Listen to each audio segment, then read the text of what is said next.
umbrella. All these terrorists here in the city or not. Oh wait, She's been sight. Tell you how long.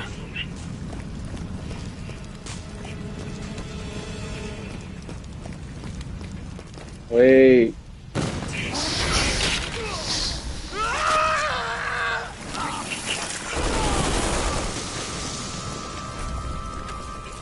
Alpha to HQ, we're engaging a hostile.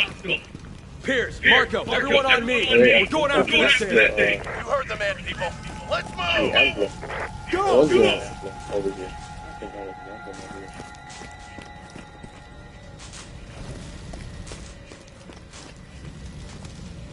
Oh, really? Oh my god. Okay.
I'm so sorry. Come back. Oh no.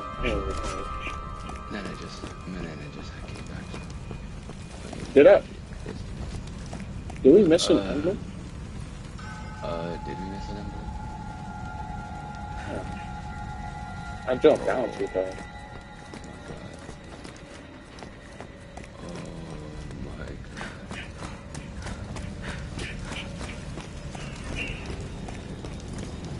I mean, I could restart. I mean, we shouldn't have. I think we got the emblem, remember? Yeah. Even then, they wouldn't put an emblem this early in the dang area. Unless it's like somewhere up here, then maybe. Yeah. I don't know if I remember it being an emblem around here. I don't know.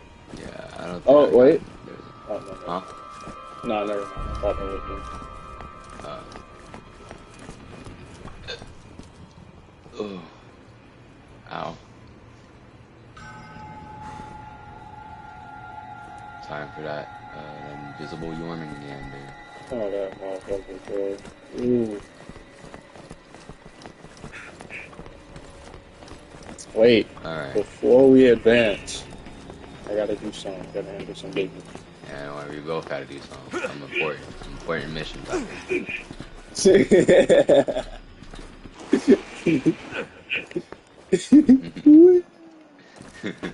Look at me. There's no way. Oh yeah. God. Like I What's so expected funny, him to you do can something. get on this, though. For some reason, when I play as Pierce, I never get to. But you can apparently. I thought I could just. Yo. Meanwhile, like freaking big ass snakes here eating. Look at you, bro. Hold on. I can see why Pierce was so mad, bro. You're just trolling this whole time. Hold on.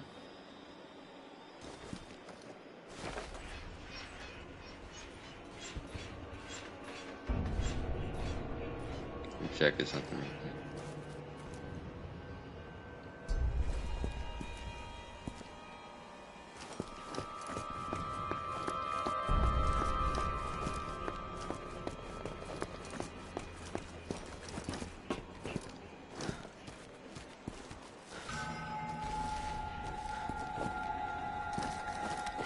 gone.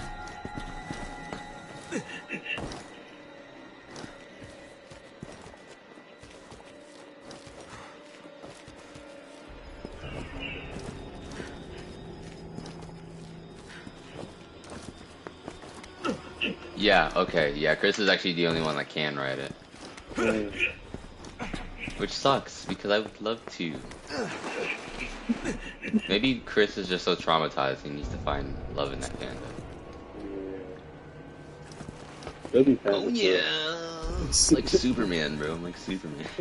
The way you say "oh yes" it sounds like Vector from Disposable Movie. Oh yeah, Vector. Vector.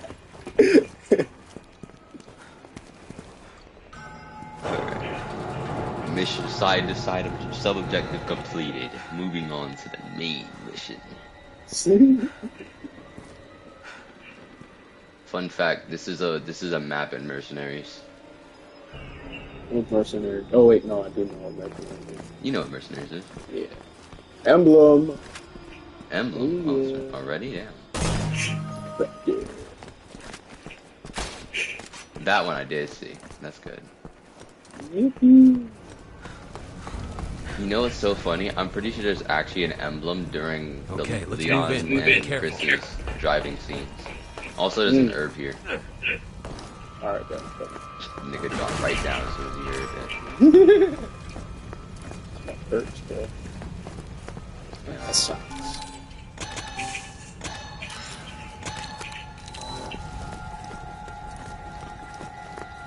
Oh, it's a person watching my stream. Now I have to go clean my kitchen. Give me like maybe 10, 12 minutes. Alright. Why can't I open my... What the... Yo.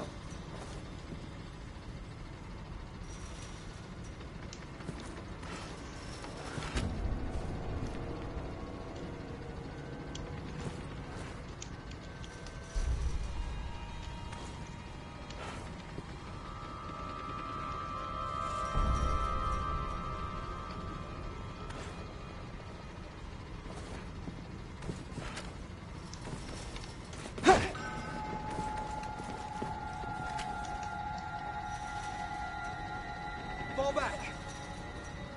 Move in. Good one. Good one. Thanks. Thanks. Thanks. Good one. Good one. Fall back. Fall back. Wait. Wait. Wait.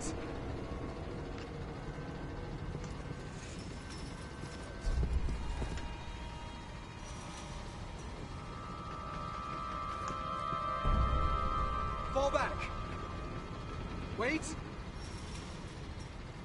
Move in.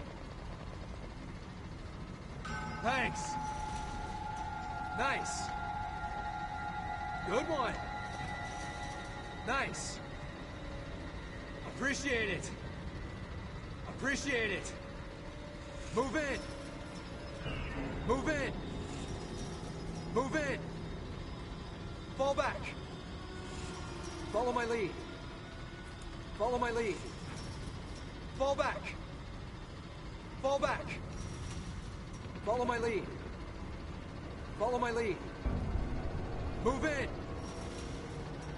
Follow my lead. Follow my lead.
I am back. Never fear. What's good? I am here. Yo. What's good?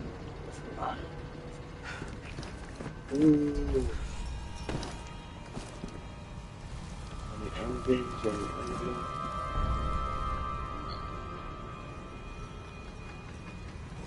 You good to go? Hmm? Said you good to go? Yeah.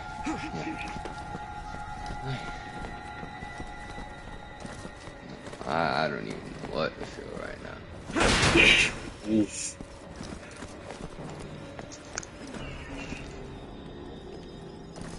Let's do battle Oh. position! Look out, Lenny. Look out, Lenny. Oh, wait, there's someone? Oh, hey. Huh? I thought you shot somebody or something, bro. I scared the crap out of me.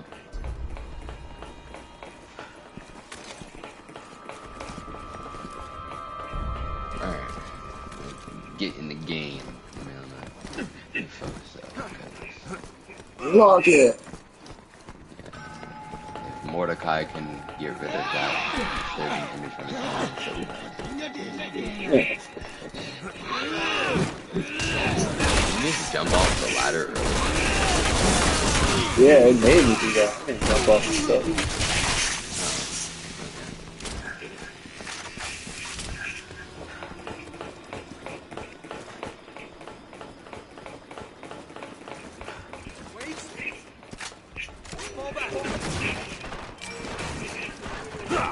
Oh, my fault.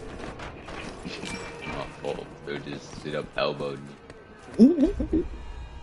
I thought I heard. Oh, they're Oh in yeah, here. no, it's just they're abusing all of them. They're abusing voices. They're in here.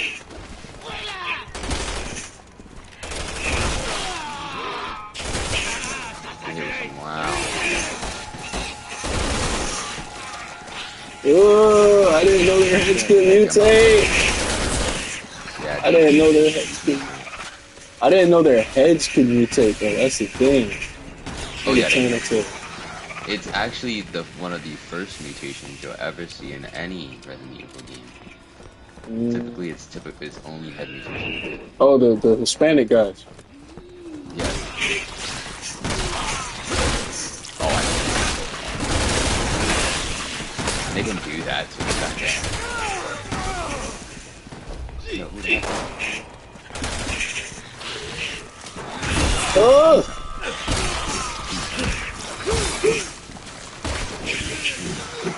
I just choked him out, I think, or snapped his neck. Like Kratos jumping. Damn! Charged that. He is not living. Bro, I was like, while you were gone earlier, I was literally commenting on how like Pierce is built, but the size of freaking Chris's arms are like, if he punches you full force, bro, your jaw's probably going clean off. I'm gonna be so for real. Yeah, but that shit. I don't even know how he be like. I That don't know how nigga, he do that. that nigga got hit by the jab of hell, bro. Like that shit came from all the way back. That nigga charged Uppercut out. of doom and jab of hell. Bro. I'm telling you, bro. Uppercut of doom, jab of despair, like bro. I'm telling you.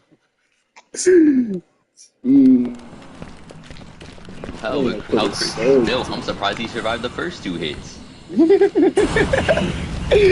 Oh, yeah. Look at it. They're alive. They went missing 6 months ago, Antonia.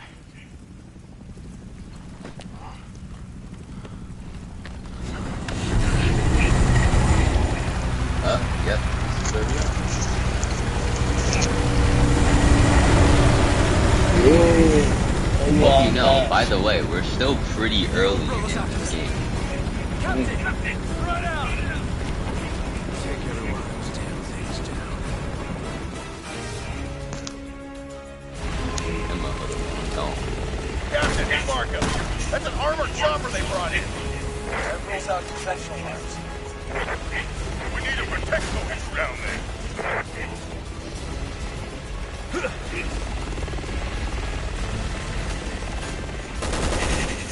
Forget the chopper for now. Engage the Duavo.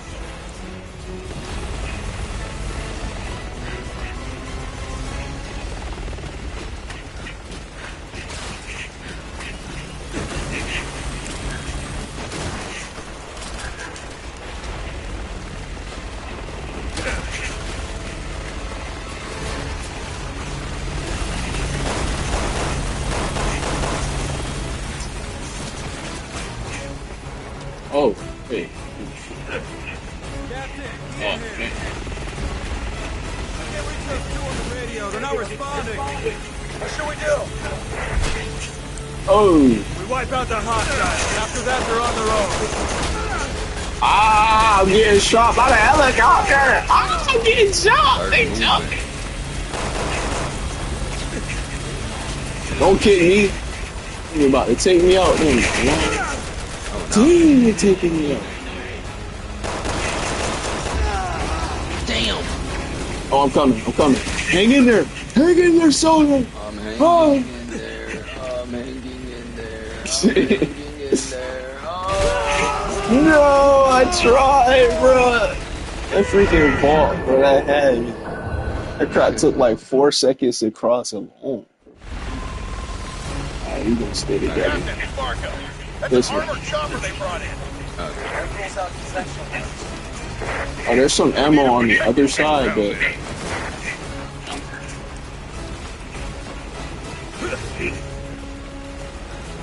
I'm gonna go get the ammo. You hang in. Forget the chopper for now. Engage the Duavo. We'll be here.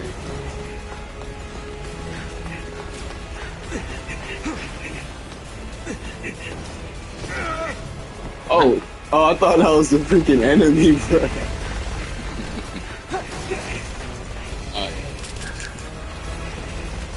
Is that one? Oh yeah. That's it.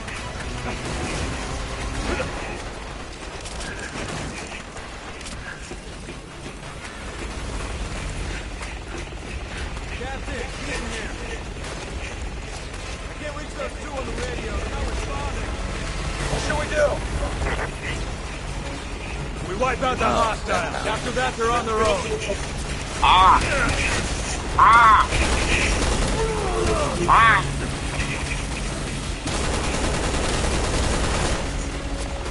Thank you. Am I just... Yeah, I'm trying. There's some on the helicopter. Yeah, I was trying to shoot the dude. Yeah. That's why your arm mutation ain't work. Look at it.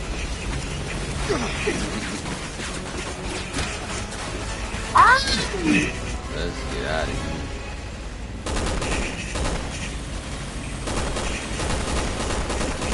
There you go. Never seen a mutation like that before. Reed, I'll blink a reading to HQ. Already on it, sir. Careful, these suckers can really jump. Don't let up.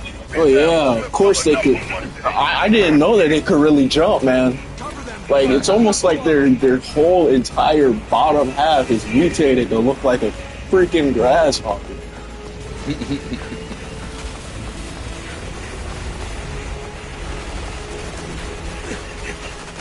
You know, I hope they slime that specific soldier out who said that. He's like, we're against. Don't worry.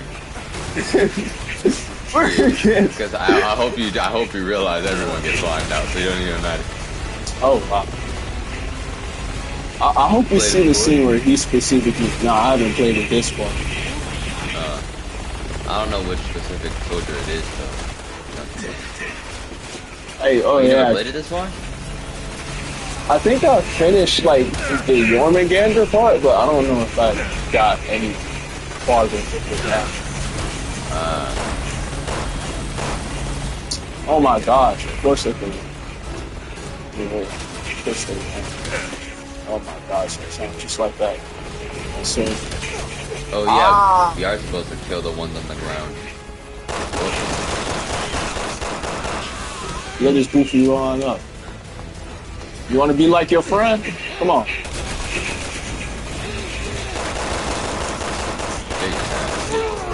Ah. Oh, Oh. Where you at? Where you? Oh no, I can't see you. Start shooting for your life, guy. Oh, you just. Start shooting for no. I tried, bro. I saw the dude that I was aiming at die, and I'm like trying to turn around. I didn't think the dude. He was far away from me. I don't know how he curve stopped me. Oh yeah, now we gotta do this again. But let's go. Let's stick together. Goofy. Forget the chopper for now. Engage the Duavo.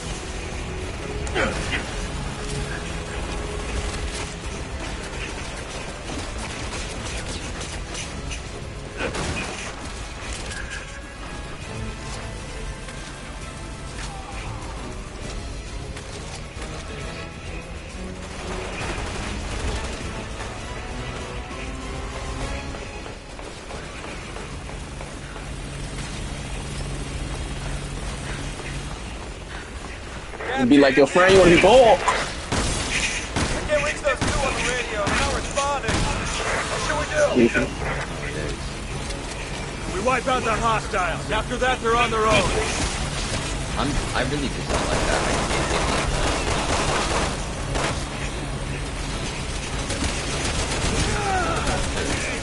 that. Oh my gosh! Help! Oh Help! my days. Help me! Ah, I'm surrounded! Yo, there's no way. Yo, there's no way! What could you even do? I literally couldn't do anything. Yeah, bro. No, you had to tell me these in advance, bruh. So, I was going to. I literally told you, like, I saw 2 of them behind me, and I'm like, okay, cool. And then all of them just out of nowhere jumped right in that spot, bro. Like, what the heck?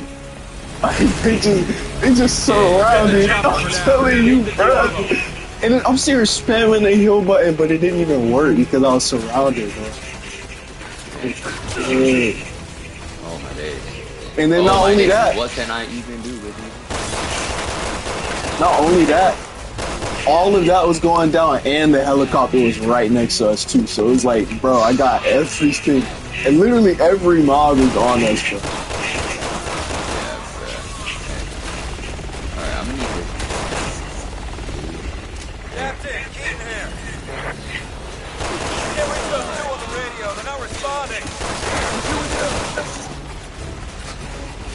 Wipe out the hostiles. After that, they're on their own.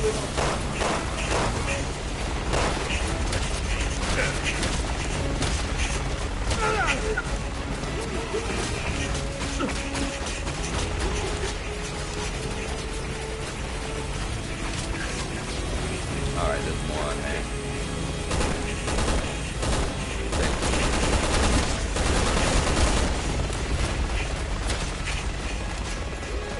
Pay attention to your level. There you go.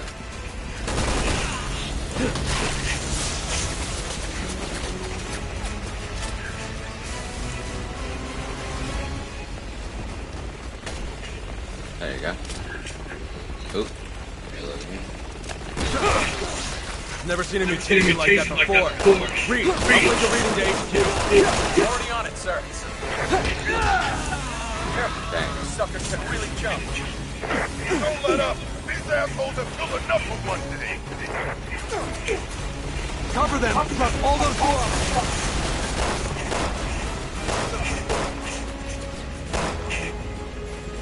Get those boys up there.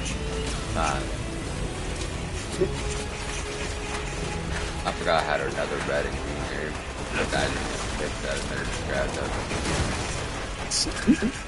Oh! Yeah, I got first aid spray too. Oh, I have a first aid spray. I just realized that was a pretty game being generous. Awesome. Alright, bro. How the heck are they not getting hit? Ah, he lit me up. He lit me up. He lit me up for a second. All it takes is one bullet. That not working.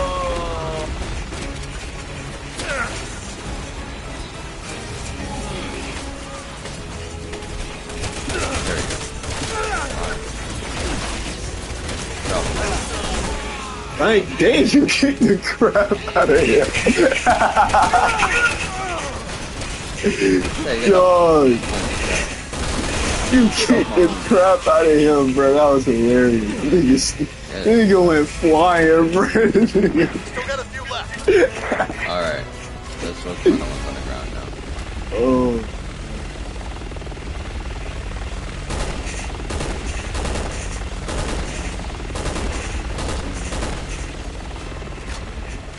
Alright, I think you gotta get that, because I ain't got no sniper. I don't think my shots got effective.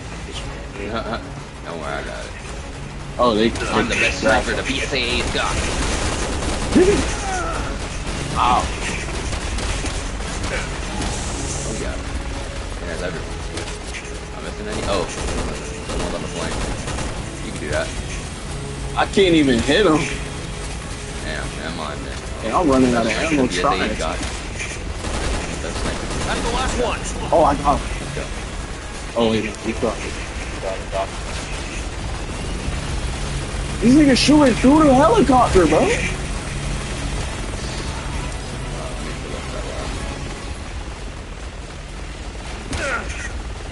Helicopter, please turn for a second. He's covered. He's being covered.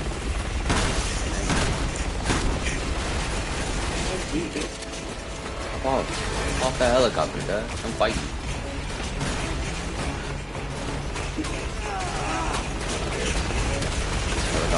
I don't know anything. Not letting you see his face. I'm gonna go to the other side. See if that works. That works, yeah. I mean, all I got is a shotgun though, so like... Oh, There we go. Dang.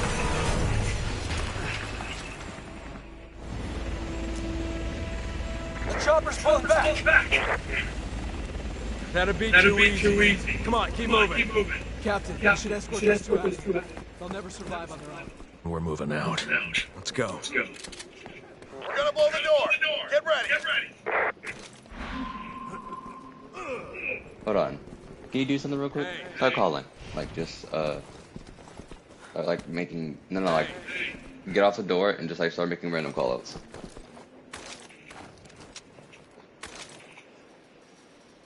Wait.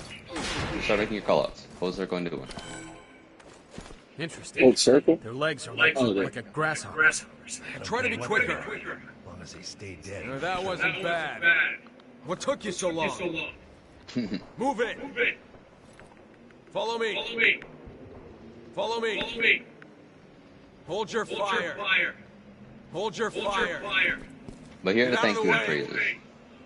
What took you so long? Try to be quicker. Alright, took you alright. so He long? does the mark. That was a rude way to thank him. So that was a rude way to thank someone. Yeah.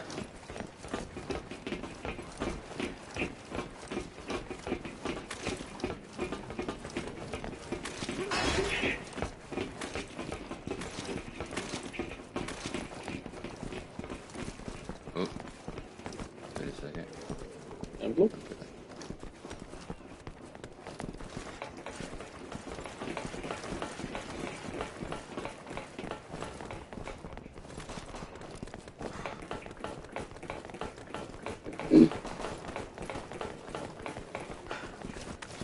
Oh, no, good lord.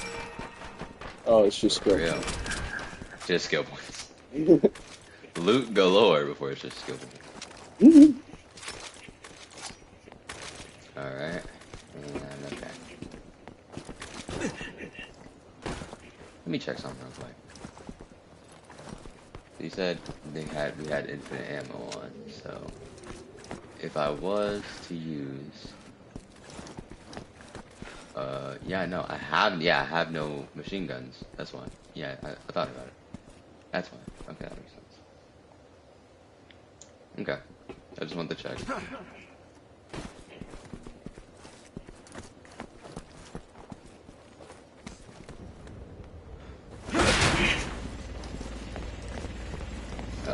gun. Oh, grenade launcher. First aid's great. Dang. Ooh. Explosive rounds. Dang. Ooh. The chopper's back to finish the job! HQ, come in! This is Alpha! The chopper's targeting us now! Everyone! Bring that chopper down and bring it down hard! I missed my first shot. Shoot. Be careful, there's people on the ground too.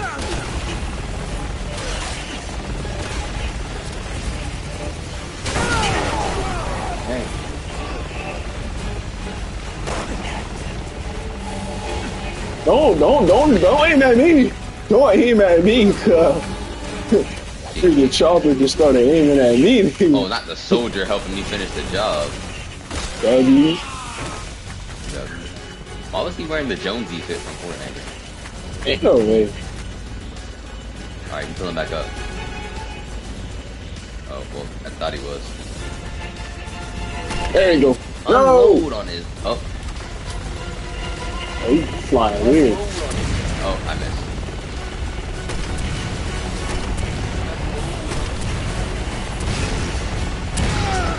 Oh, so sorry. Whoops. Yeah, I'm about to. Yo, I kinda got hit by you when you. There we go. Blasting me dead in my face.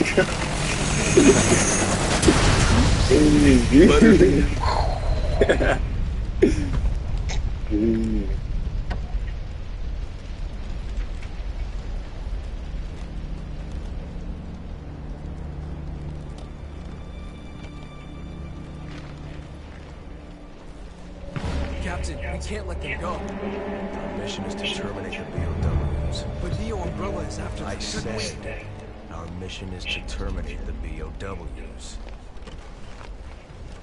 I don't know what BLW means. I'm going after that BOW. Ada's not getting away with this. Captain, please, you need to think things through.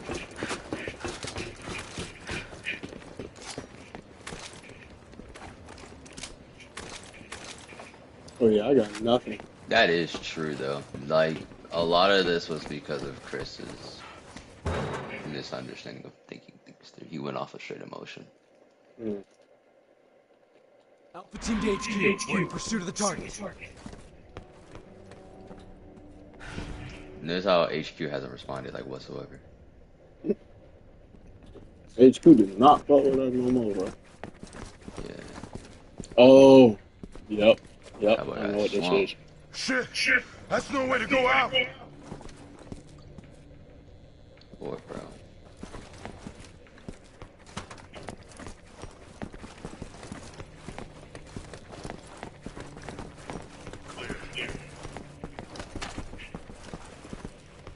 You back in the building? Oh, I'm low.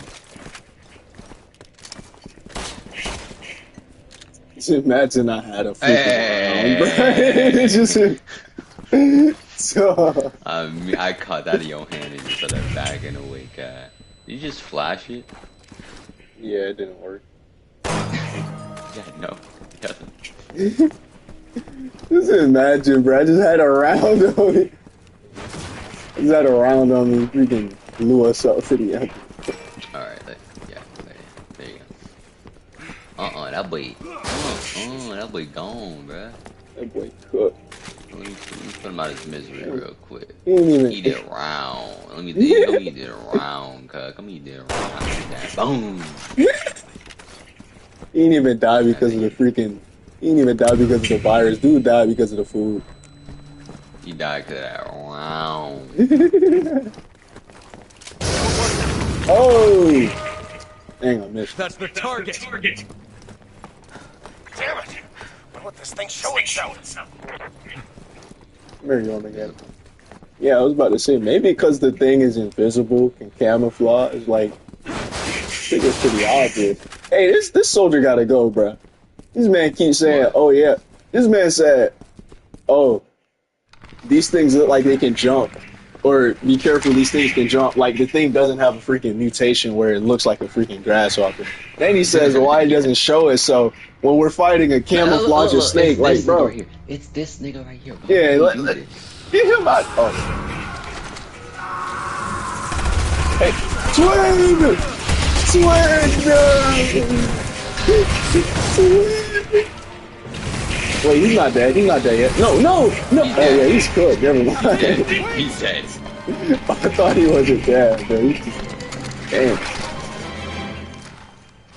Look, he had the gun out on Pierce and everything. Pulling a kamikaze stunt like that. These are my men. You follow my lead or I'll find someone who will. Do you even hear yourself?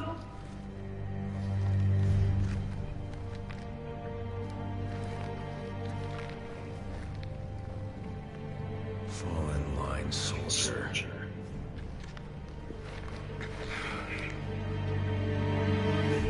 This is the flashback, or this is now? No, this is now. How are we supposed to drop this thing if we can't even see it? I'm about to shoot at the dude with no ammo, bro. What the heck? But you hear this dude? Shut up and keep moving, like, bro. Alright, now start talking. Not you too. Oh wait. Follow me. Now start doing callouts. What took you so long? Oh What yeah, took you it's so basically long? that. But those are the That ones wasn't that bad. have that change. Don't get cocky. No, that wasn't bad. What took you so long? What took you so long? He's the only person for Try to be quicker. he's the only person with callouts that actually changed throughout the story, which is kinda cool. Okay, W. Wait, where are we Chris supposed and to? Pierce. Chris and Pierce is relatively the best story in terms of writing. Though a lot of it could have been avoided, it's understandable why it isn't. It's a flaw that Chris has as a character, and I think that's really great from a story perspective. Yeah, bro, I love when people make like a flawed character. Not saying that I don't love a non-flawed character, like a pure character. Like I love both equally, but it's just it's so About obscure to flawed find a flawed character. Yeah, that's The thing supposed to was- be flawed. I told you I hate Gojo, right? No, Like from JJK. nah, you never said that. Yeah, I hate Gojo as a person entirely because he's the prime definition of a Mary Sue. You want to know what a Mary Sue is? Yeah, what is that?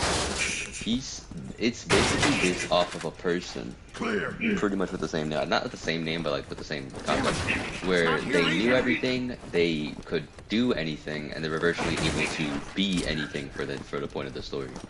Gojo was exactly that. He knew all about everything that he had possible. He had little control. He basically did everything. It was to a point where he physically. It was to a point where all he did was be a plot device for the story. Yuji and a bunch of the other characters couldn't progress because of him. Which is why Sukuna, for example, that's probably one of my favorite characters in JJK, and that's specifically because of how much of an opposite he is to Gojo. He never was that strong. He was originally strong. He ended up getting to that point. He did what he could to get to that point. He had to suffer through all the stuff in Yuji's body, and when he finally got what he wanted, he still ended up losing. That's fine by me. Wait, Sukuna The lost? fact that Yeah. Ooh, I didn't know it. No, it's cool. Everybody already spoiled it. It's not like it's a problem. But I So thought why you Sukuna, like, because nah, Sukuna won though. Here. Technically, Sukuna did. It's just for the sake of the narrative. Good is eventually gonna be evil. That's all that type of stuff. Okay.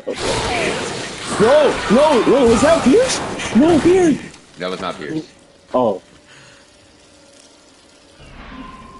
Everyone, report in. Here's here. I'm on the 3rd floor. Captain, I can't find Jeff. He's gone. Get a hold of yourself, Marco. Where are you? 2nd floor. Oh shit. I think that thing's here. Target is on the 2nd floor. You all need to come here now. I can't like unhear Frontier songs from this dude, bro. It's like, this is like, bro, you sounding like a war environment. Coming, man. Just hang on. But Marco, don't move! But Hold your position! Do try you not hear me? to talk That's too an much order! about it. But Gojo in general has always been this like person that this character I've always disliked because he didn't do anything for the story except not allow the other characters to progress. And I think He that's didn't allow anybody to progress? I he thought he didn't helped. allow any characters to progress. No, here's the thing.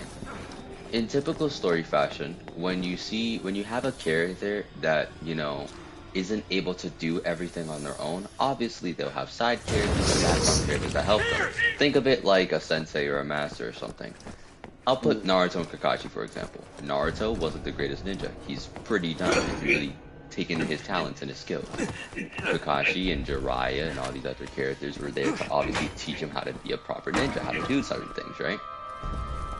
Eventually, those end up forming into Naruto's development with the Rasen Shuriken, with trying to control the Nine Tails, with developing Sage Mode because of Jiraiya's depth. Those were things that pushed him to be a better character, one way or another. Though that's understandable because you also have to realize that Jiraiya and Kakashi were flawed in their own ways. Kakashi wasn't the best in the verse. I'm pretty sure he pretty much lost when he fought Pain. Naruto didn't lose when he fought Pain, but there's a difference in that.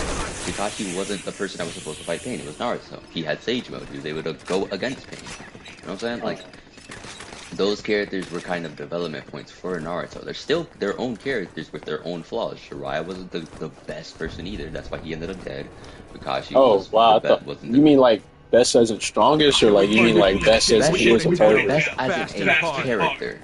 Strength isn't everything, you know. But in terms of shonen, it can. I mean, it's a major point, but like it's not necessarily the only thing about Kakashi and Jiraiya. They had their own flaws as characters. They had their own ways of doing things. They had their own ways of handling things. A lot of people had said that. And here's something that I heard once. Someone had asked what was the dumbest decision a Naruto character could make, and someone said Jiraiya going to fight Pain. People don't understand this, but Jiraiya didn't go to fight Pain. He went to go get information on the Akatsuki that he got intel from the Rain Village on. He wanted to investigate the Rain Village. Pain and the others ambushed him. He had no chance of escape. He couldn't have escaped. And the reason why he stayed wasn't because he had some sort of confidence that he was able to beat them. He knew he was going to die. It was actually because he wanted the frogs that he gave the intel to get to the beat out by the Pain. Because if that intel didn't get out, the leaf would have been gone. All hands died. You see my point? Yeah. So, wait, I'm sorry, but yeah, like, I'm listening, but I'm also like freaking scared as heck, bro. But go on. You can speak. But yeah, in those terms, yeah, you know. Right there!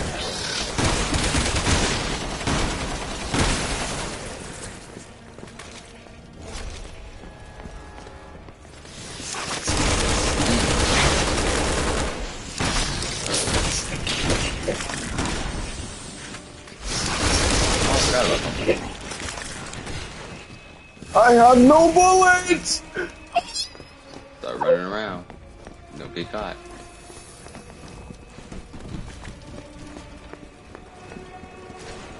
Right there he here. is.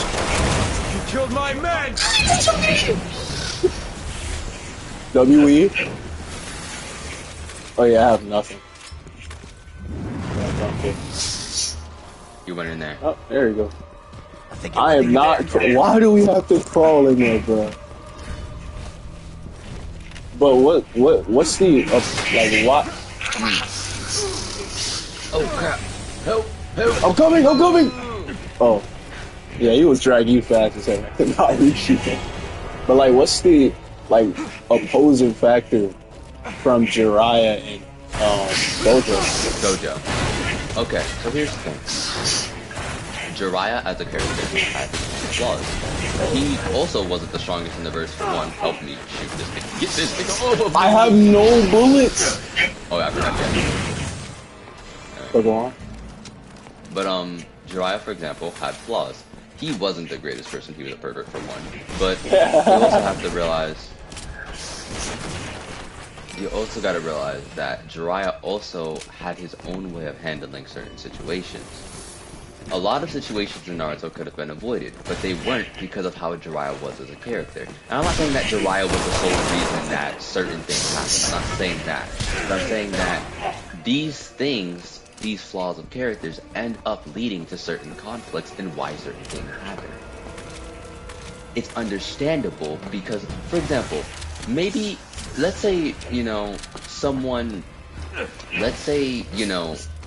you have a nice person and a bad person in a room.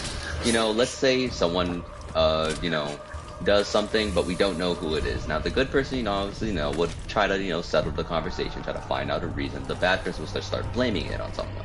It ends up leading into conflict. The reason that it's for conflict is because the bad person is blaming people for something that may or may not have been their fault. Is it necessary? Is it wrong to just randomly assume that it's someone's fault of something? Yes, but you can't necessarily call the bad person a quote-unquote bad person.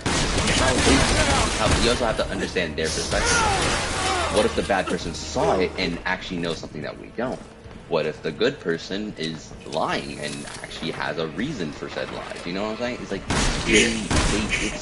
there's a lot of factors you have to input or give off with certain, you know, characters and why they have certain decisions. But at the end of the day, what Jiraiya has done, what Kakashi has done, somewhere, somehow, it did help Naruto. You know that, right? Jiraiya ended up dying, Naruto ended up learning Sage Mode. Kakashi taught Naruto for a little bit, he ended up learning Rasen Shuriken. And with those two techniques, Naruto was able to learn how to properly use the Rasen Shuriken. Because remember, in the original, manga, he couldn't use the Rasen Shuriken anymore because it damaged his hand when he used it, because it hit people on the cellular level. So oh wow, I didn't know it was that good. When he was able to properly use Sage Jutsu, he was able to learn to throw the Rasen Shuriken. That way he could use it without destroying his own body.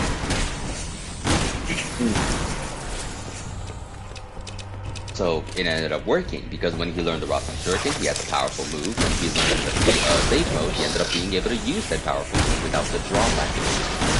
In a way, both of them ended up helping them develop, right? And of course, Kakashi and Jiraiya has also, you know, taught other people. They've also inspired Jiraiya and Kakashi are like their characters are like certain things. You know, it's just a lot. It's just a lot. You know what I'm saying? Yeah. After it. Yeah. So basically, you can understand from all I'm saying why Jiraiya and Kakashi are important to the story without being major plot devices for Naruto to live. Naruto can handle situations on his own, but sometimes he can't. That's where Kakashi and Jiraiya method. But it's not like Kakashi and Jiraiya always need to save him. You know what I'm saying? Mm-hmm. Sometimes they just need to teach him a new move, teach him a new technique, or even sometimes they end up dying, and because of that, Naruto, you know, learns something or understands something that helps him. Lessons aren't doing anything! Then we have to find something that will. I don't know if I was listening earlier, but like, did you say like, oh my god, did you say like why Gojo is so bad? Oh yeah, now let me go. Yeah, that I didn't actually explain. Why Gojo, I believe, is bad. You have to lure him over here now. I think about it. So start running. Oh, you have to come down. Oh, dang it! I missed. Oh, I got it. Never mind. Oh, Marco, I need power for this thing. I'm on it.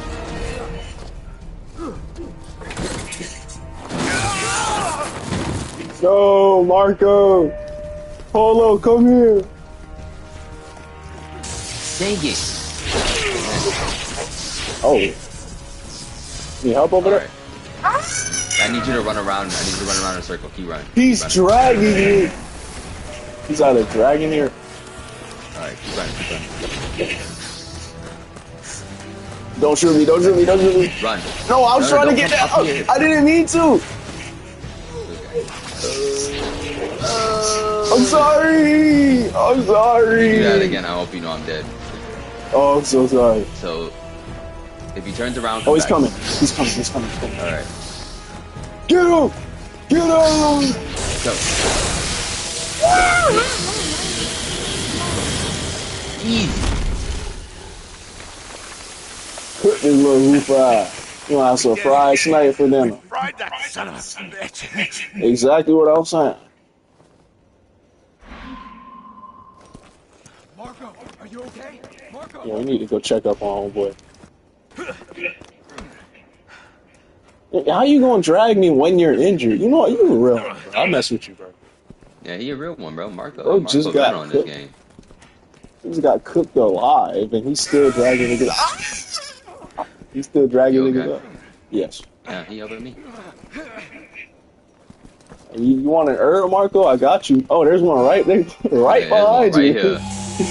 Dang, I shouldn't have even used my green herb because I just got a red one. Oh dang. Now I have to wait to get a green one. Well, Dang it. at least I we just got healed it. you. But no Ada yet. I'm not Wait, gonna we left can't until go we down have there our and check hammers. up, like, if he dropped any loot? Like, what the heck? No loot. No loot. Man, all We that gotta for go back nothing. down, so. For real, bro. He should have dropped But like continue 100,000 for that. Yeah. Why I believe Gojo is a bad character, because if you look at his character, you have to think about everything that he has. He knows everything. He knows he has the 6 eyes and the limitless, right? The limitless is a crazy technique that allows you to manipulate space. That essentially gives you the ability to use infinity. Now, again, limitless isn't really good unless you have the 6 eyes. And guess what? He also has the 6 eyes, which basically makes him impossible to touch, impossible to fight, and in almost any situation Gojo beats him. In JJ chaos. You know what I'm saying? Looking for me, boys? Welcome to China. Wait, I never really got 6 eyes though. Is it just like he knows everything? Or like, Okay, no. The limitless is a technique that allows you to manipulate the space around you. Allows you to push it, pull it, all that stuff. yeah, okay, I knew that. You do the same for us. Now, here's the thing. Yeah, here comes the B thing. Marco! Make sure to shoot the core, not the actual body. I can't shoot anything. I still don't have any ammo. Oh, yeah.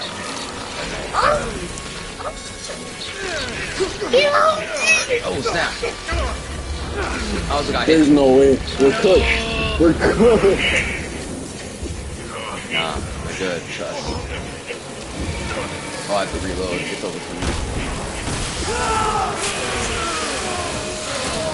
Did we both die at the same time? Yeah, we both died.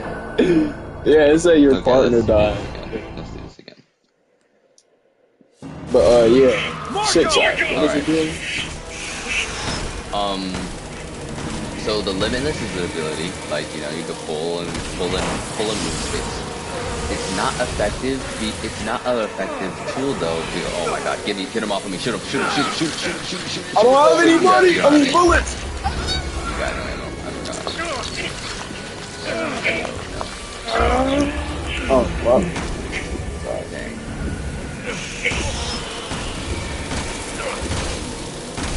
I just got 1 bullet, bro. Oh. I got you. Come next to me. I got heals. So we can heal each other. Yeah. Okay, wait. I forgot I had Oh. cheese. Wow. Move. Great! Oh, this is so convenient. Alright, there we go. Alright. Another. Oh, I thought it was another one. Oh, nice. 4. What drop Aw, you? look at it. Look at it. It's just aura farming, bro. Aura farming. This is aura farming right here, bro. You can just see it. You think you Chris. You know I had the aura farm, bro. I had the aura farm. No doubt. But okay, so yeah, the 6 eyes. The limitless technique uses a lot of curse energy naturally. Because of that, the only way to effectively use it is having the 6 eyes. The 6 eyes allows you to have an absurd amount of curse energy. Oh, okay. And also, you can also see things that others can't, which is why the curse energy works so well. So basically, Gojo's actually able to use limits like that, right? But that also means that he's also capable of doing a lot of other things. Like, they have said in canon that he is perfect at almost anything he does. Music, It's always these art, light skin basketball, niggas, sports. Like, yeah, he is you know how people talk about a one-trick pony or a multi-trick pony, and how, one-trick ponies typically mean you're only good at one thing, and multi-trick ponies you're good at multiple things. He is just He is an all trick pony. all trick pony. He knows Yeah. everything. And mind you, you also have to consider everything that he can do. He can do almost every single ability in JJK. He knows how to use his own technique, which is also crazy.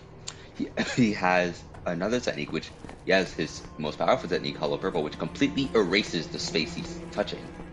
Yeah. He has domain black hole. He has simple domain, which allows him to nullify a domain's sure hit effect. Domain expansion, which basically means game over if you're hit by it. He can use his domain expansion in a 0.2 second reference, so he can use it and get rid of things in under 0.2 seconds. Crazy. You also have to consider, he can pop that said domain multiple times a day. Most people can't even hit their domain after doing it once. So not only can he use something that has he has low cooldown, dude got freaking. Chris, we need to stay calm. He could spam it low key. Yeah, listen. After what she's done. But wait. How many of our Also, men are dead because of that Sukuna can too, right? Because I think he fought while they were in their fight. They did. Yeah, Sukuna knows these things too, but you also have to realize Sukuna is over thousands of years old. Oh yeah, that's right. I forgot about that. Understandably knows that. Gojo only knows them Gojo knew half of the best things in his arsenal, like not even two. It's a good thing Finn's not around to see you. You have to consider this real quick. They've canonically said that I'm going after Ada. that what do you call it? HQ, this is Alpha Leader. I need a location on Ada Wong. I'm going with you. Someone's got to keep an eye on you, whether you want them to or not.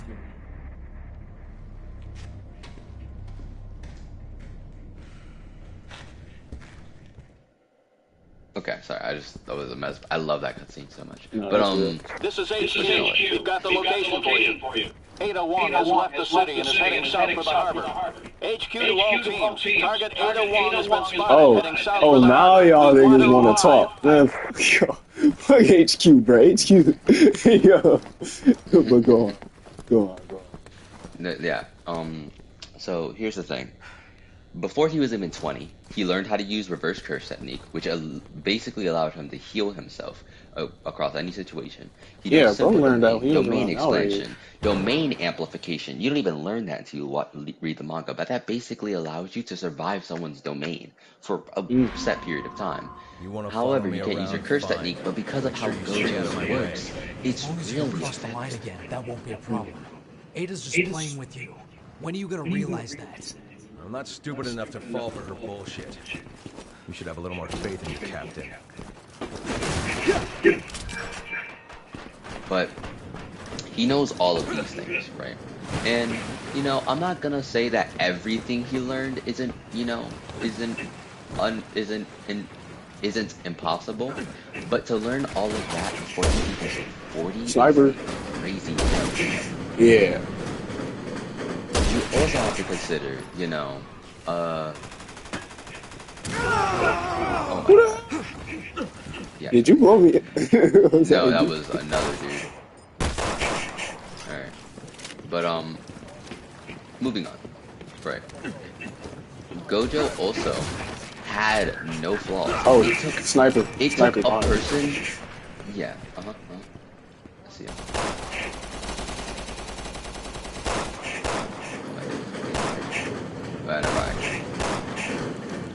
But, another thing. So, we already covered all the Gojo's abilities, so I'm not gonna really get on that too much. Ooh, that tank thing isn't as good as Oh.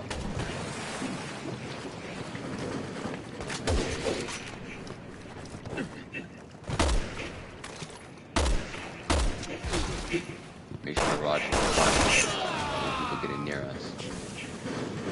What the? Where the hell is that sniper at? Oh. Yep, I got him. Oh, you got him.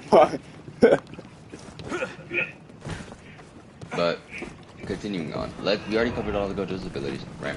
So obviously you could tell from the get-go, before we even meet Yuji, the main character of the series, he's already stupidly busted. Yeah. For no reason too. And you think, oh, maybe with all of this, he maybe understands that there's like a drawback to all of these things. No. He's already covered for every drawback he could possibly have, even before the series starts.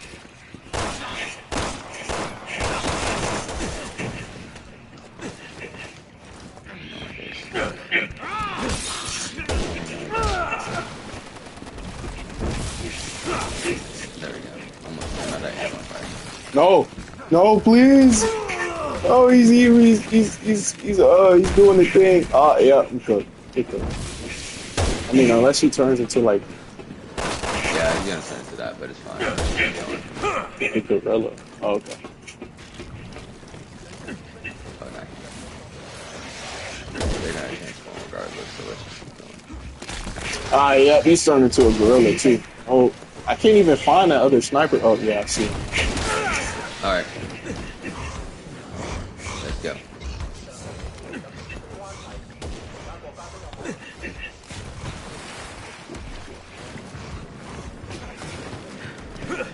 Is that nigga moving? Oh, that nigga moving! Oh! Let's go. Let's go. Out of here! Captain, stop! The helo's about to open up on us. We're sitting ducks out here. We need to find cover. Get the running. Damn it! Ah, please! Run.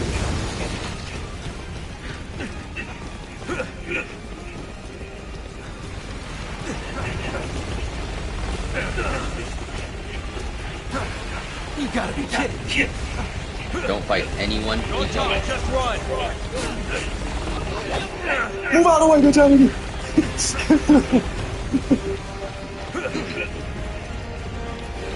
Keep moving.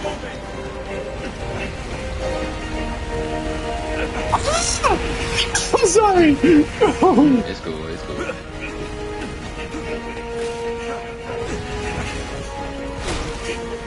Move!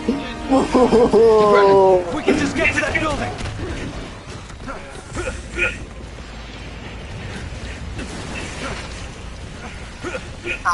Hey, come on! Alpha, All right, here we go. We got a visual on 801. We're in pursuit. This is HQ. 801 has been spotted rolling down the canal. Charlie and Delta teams to form a perimeter around Kucheng. Alright, we can drop that chopper from here. I don't think he's dead. Get ready to start using your grenade launcher again. I don't have any bullets. I found some. Oh, wait. Wait. Oh, I found some. Oh, I think I'm for good. Dang. You should get yourself some cover before they do that. Oh, I just picked up a herd. Oh, there. Oh, wait, what? Who are you? Just focus on everyone in there. In there. I got it.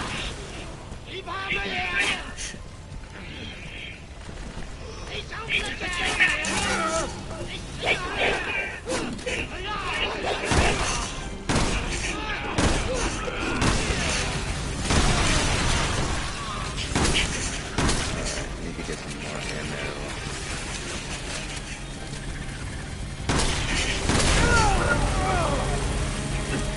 Alright. There we go.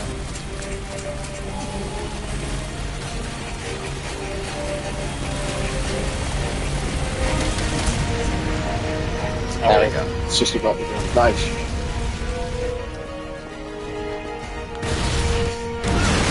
Oh! Dang. Let's go. Where? Where?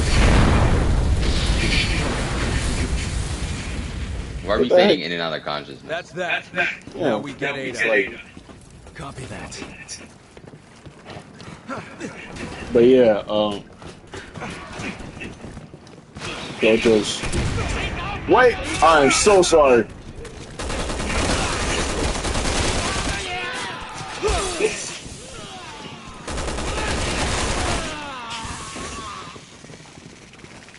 She's here. Oh my god.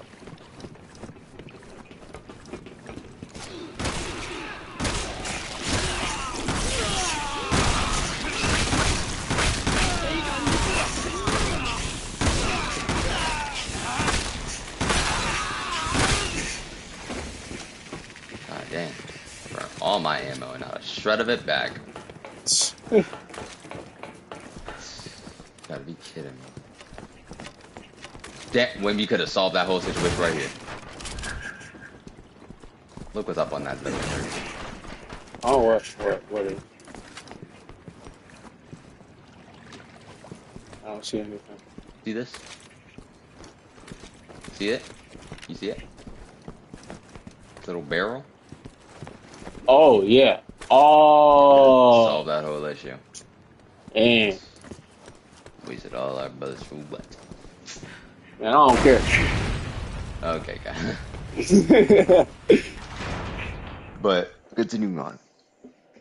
Gojo at season 1 as a whole is terrible. Gojo in season 1 was terrible. In the sea virus? Yes. Now here's the thing. I can understand Gojo choosing to postpone Yuji's thing. It's the same thing he did with Yuta. It's fine. I understand that. It keeps Yuji alive. I'm fine with that. Now, as he goes through the series, as Yuji goes through the series, as tons of characters go through the series, you have to understand that Gojo has saved them from every major threat. Gojo, in a sense, had helped them with every major threat. It's one thing when you teach them something, or you do something that eventually later helps them develop a technique or a move or a skill that lets them survive. It's another thing when you pull up yourself in every single major problem. No use hiding. Help him and help the characters push. Otherwise, they were gone. Gojo even. And I know this is spoilers, but to be fair with how much you said they spoiled you, and to be fair, the show ended. I don't even care at this point. Gojo has even said it himself, that people rely on him too much. People need him too much. Oh yeah, here's the elevator thing. Wait, before you go all the way in, dang it, I want to shoot it down, but freak, it's hard to do it from here. I don't have any ammo. Wait, turn back real quick.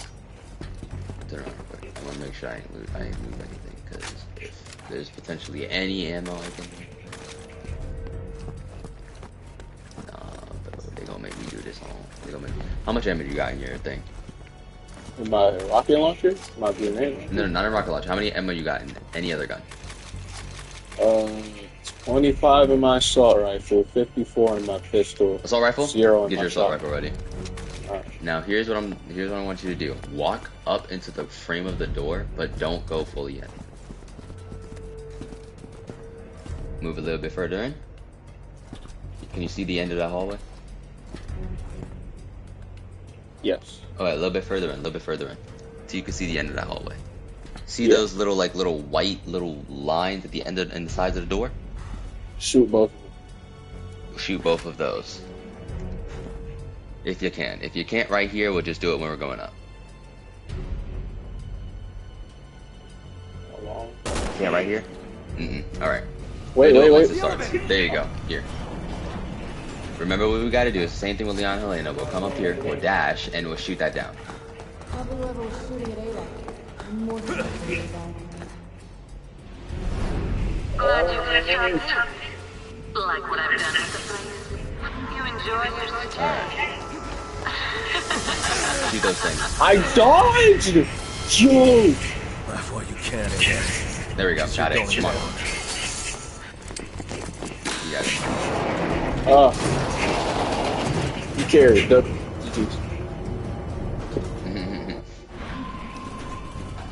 Alright. See how easy that was? Yes. And look what we get as a result. Get all Okay, the okay, goodies nice, in here. nice. Hey, low key, this is kind of canon. Our last playthrough. Yes, this is. I took it. Took it before you opened it. Weird. But yeah. Continuing on. Let me consider every major fight that Yuji has been in. Right. So, for example, let me cover one. Oh, the Tokyo Exchange event. All of them would have died if it wasn't for Gojo. Tokyo Exchange? Every single one there. You know I'm right. All of them. What's the Tokyo Exchange? The Tokyo Exchange event was the one where Yuji met Todo. Oh. Learn how to Black Flash and all that. Yeah, Hanami and them. Yeah, they would have probably cooked them. They would have been dead. They would have been dead if it wasn't for Gojo. Hanami was going crazy, and the thing is, you also gotta realize that, yeah, Hanami was weaker than them, but Jogo and Mahito Jogo was still there too. No. Jogo would have killed them out. Jogo would have took them. He would have slimed every single one of them out, bro. Jogo was the only person that could beat that person. Yeah. I like how I saw this one comment on a video where I was watching Jogo versus Sukuna, because that fight was fire. Everybody said, somebody said, everybody thinks that Jogo's weak, but he's really strong. He's just going against like the top 1% of the verse. Jogo is an insanely strong character. He in fact has the best. No, he has the second best durability out of all of the disaster curses. Yeah. It's the only thing is he's just constantly fighting either Sukuna or Gojo. So that's not him. And I guess the best. I'm sorry. I was gonna say I'm gonna guess the best durability is Mahito. Not even. It's Dagon. That what? How? Dagon. Yep. It's Dagon. Wow. Alright, so this one, I'm gonna do the thing for you. You're gonna have to fight the Roombas. So just shoot the Roombas. Whatever you can. Make sure they don't get to us. That's all I'll say. That's all it is.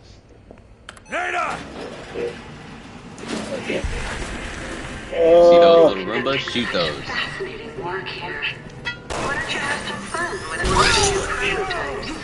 I'm already doing that. Just make sure they don't get to me. No. Hold those things off, guys. I'll get us past the wall. Thank you. Why not? I'm trying to freaking. There we go. Security breach detected in room 1. Move. Sorry. Dang. You have to shoot them before they get to us.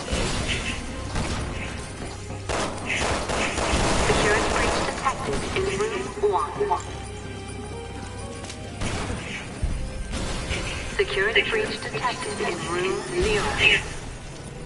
Security breach detected in room 1. Security breach detected in room 1. Security breach detected in room 0. Security breach detected in room 1. Who's coming? Disengaging. Oh, because you saved me. Because you saved me. Yeah.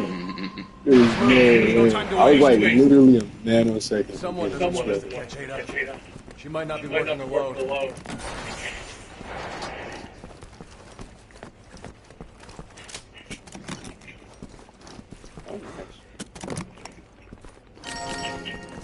Oh yeah. Yeah, you Nice. love them skill points, huh? 15K, I think. 14K. Oh wait, hold on. Before we go, check your call outs and stuff again. Thanks and praise. Try to be quicker! What took you so long? Try to be quicker! He's mad. Do the other one. That was good! Don't get cocky! Don't get cocky! I guess that was good. Follow me. Move in. Yeah, he is Hold your mad. fire. Hold your fire. Get out of the way. What is bro so mad Yep. for? Yep. He's angry. Told you it changes. Let's go. Give it up, one. We have. Never say a boy. Woo! Wait, wait. Ah, you freaking. Dang. Captain, hands up. Should have blew it up. Should have just used my grenade launcher and blew it up. She took my boy Finn. I don't mess with that. Don't lose her. In fact, I will blow her up. Let me see I won't. if I can get this. Yep. Ada. Friend likes to play hard to get. She always been like this? Hey. Come on. There she is. Cut her off. I've got her. Oh,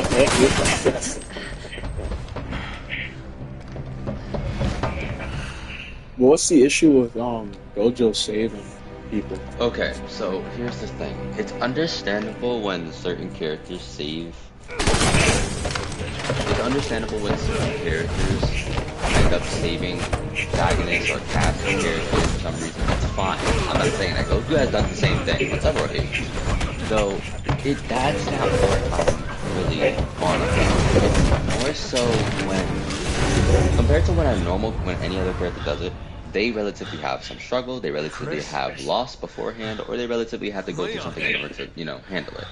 What are you Now, doing here? the other thing, Gojo, on the other hand, solves everything with no struggle, no problems, no anything. It's like, She's a key witness. We need her. they constantly remind you that he's the greatest of all. They constantly remind you that he's the greatest of all time. They constantly remind you that he's this character that cannot be defeated by everything. Including the president because of He's the best at what he does. Anything he does, someone does better. Even if someone has some stat above them, like how Yuta in the movie has more percentage than Gojo. And you're still going to protect. It's the fact that Gojo still does better than Yuta, regardless. I am. Him in season 2, he would have still handled everything if it wasn't for Kenjaku finally pulling up. And mind you, they weren't even able to kill him. All they did was seal him away.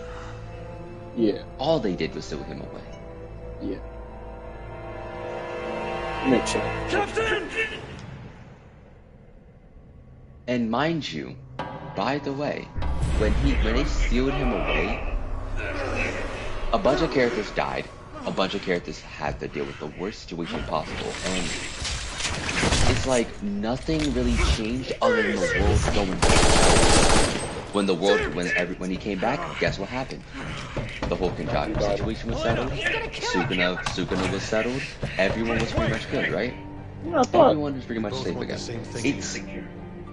It was annoying because of how they handled Gojo as a character. He had no flaws. There was nothing about him that actually messed up the plot or screwed it over or did anything wrong. He was just always this perfect person. He was Even like, Getsu has literally mentioned, just a several photo people about has that. mentioned this in the show. Yes, he was just this perfect Making a person. break for the harbor. Get in! Is that why Gege himself didn't like him? What you said about me. That's why Gege himself didn't like him, because all he did was ruin the writing. It just didn't develop any characters. If you look at it from a character, if you look at it from the anime and manga perspective, you would think that, oh, Gojo is just all about being nothing, but that does nothing to help out everything. They have mentioned this again in the manga, in the anime, all of that. They have mentioned how he's been like this. Okay, now we're gonna actually have to focus up. So you're gonna have to shoot. I'm gonna have to drive. Why? I like driving. Don't worry, you'll get the drive soon. Just Advising all personnel to be on the focus on alert. shooting. Anything in front of me, shoot it. Don't bother. Anyone. I've had enough of these stupid games. Bro, this sensitivity is crazy. Yeah, I don't want to, move too much. I want you to, at least be able to shoot, but Nah, you good. You should have you also gotta catch up to it. Don't be different from how I was sharing. Anything in front of you, shoot it. If it's behind me, don't worry about it. Unless you can, look behind you. Yo, this sensitivity is crazy, dog. What? No can do. All of our units are currently engaged. They don't have any to spare. Damn it! You think this is part of our plans?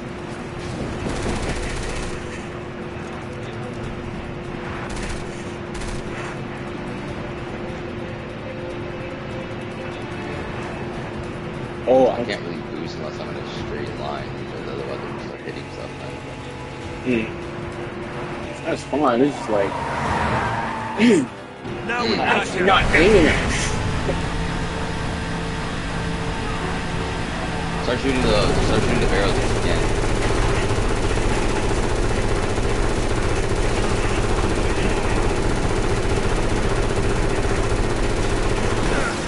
Dang it. Give up, Ada. We got you. Shoot those guys. Get that, yeah.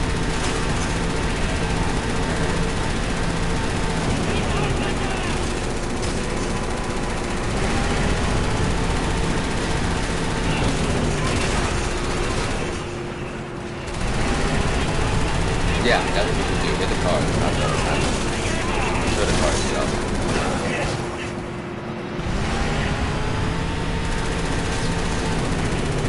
Not getting rid of us daddy stage. I'm the best driver the PSA has got. You're not gonna talk about that. You always talk about that. Ain't no way, bro. Right after that line, bro. Okay. It's always at that line that I mess up. That line's cursed, bro. Insane.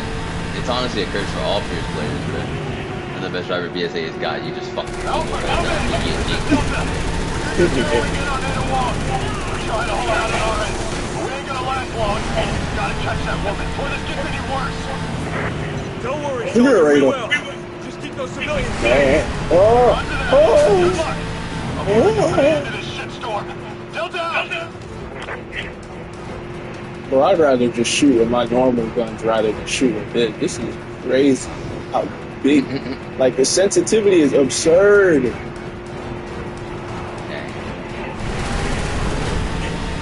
Alright.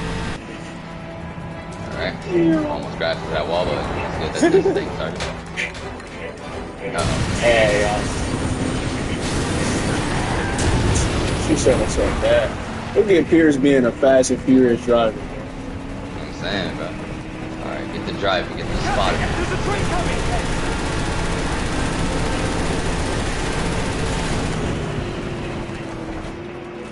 Whoa. I didn't even know army truck moves like this. This guy ain't moving like a Ferrari. I'm saying. Gee, she fast. What the? She swerved that thing. Yo. He swerved that thing. Oh, yeah, this is the annoying part where you have to try and go all the way up. I remember how to get there. Yeah, it's like right here. Oh, yep. Thank you. Keep shooting so you can let me know after. Yep, shoot that barrel, shoot that barrel, shoot the barrel, shoot the barrel. Where? Oh, just start shooting the rocket launcher. Oh no, I have to actually do this. Oh dang. You're about to lose the car, guys. Yeah, we lost the car, guys. Yo. Yeah, I'm not gonna lie, we were about to lose the car. Hey, I couldn't even see the barrel you were talking about. So cool. Alright. There's an emblem here? There's an emblem here. Oh wow, I see it. I can't aim at it I'm though. trying to grab it though, I can't even lie. I got it too, what the freak? Right. There we go. Oh, I got it too, yes! You gotta shoot everyone on the right with me, I can't get all the way. Especially that rocket launcher dude. Especially that rocket launcher dude.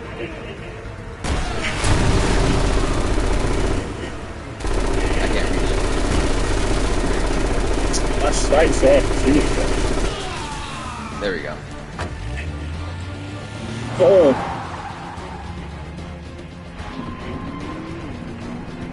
Oh, I don't even need to go for like these.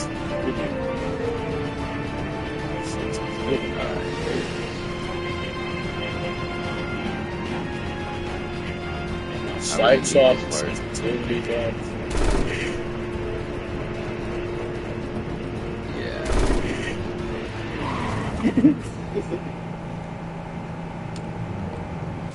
Hey, grab your gun. I'm taking the wheel. Yippee! Hang on! I'm taking a shortcut!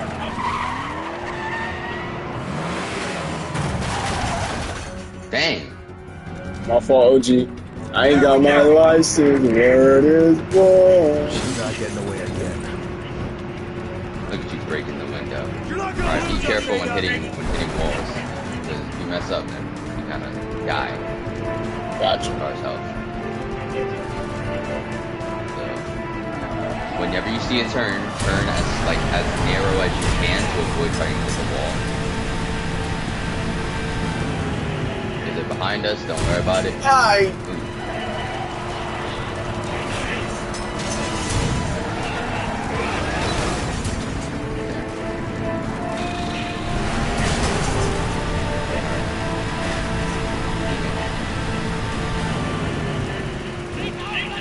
Yeah, boy in the front. Yeah.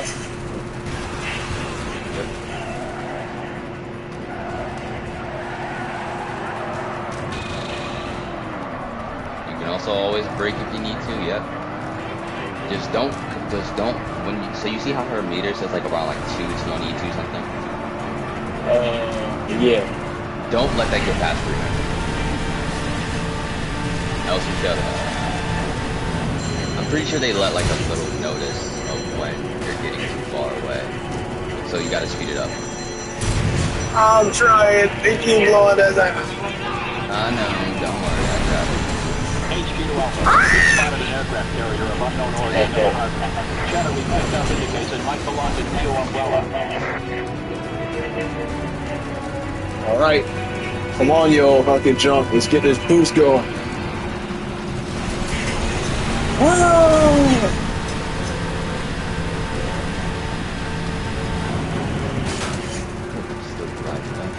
There's your wheel. Move!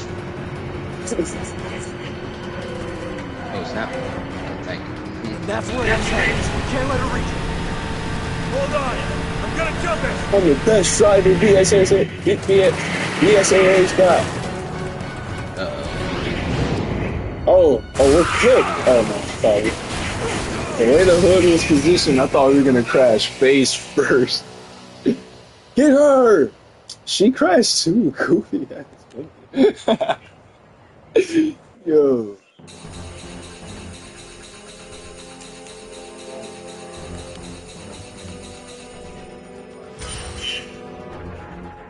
Nice. They gotta be right.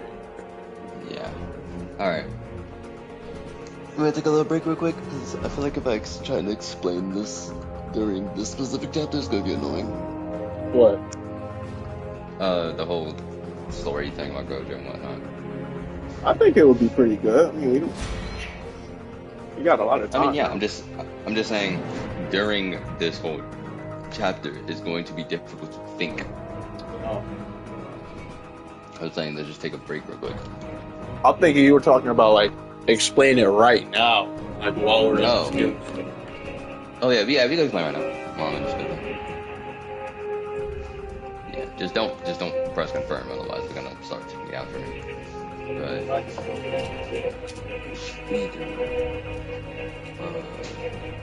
Alright, so... Gojo in Season 2, when he got captured, started the greatest thing. Because I was the only person I want to go to bed, realistically. I'm like one of the only person I want to go.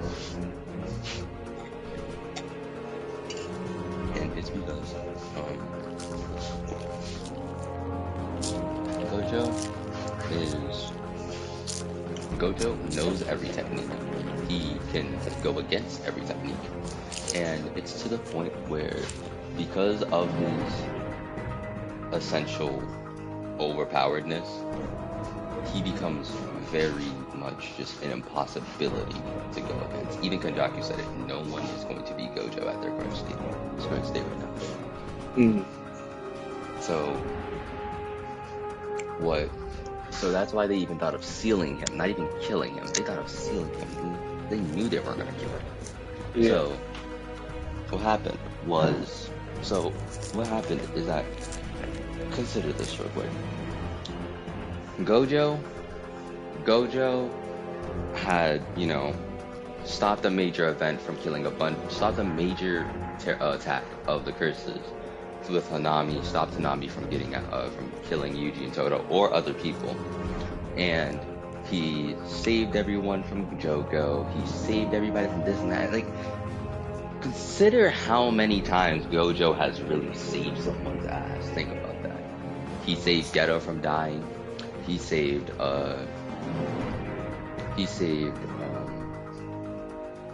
Yuji from dying. He saved Yuta from dying. He saved all these characters.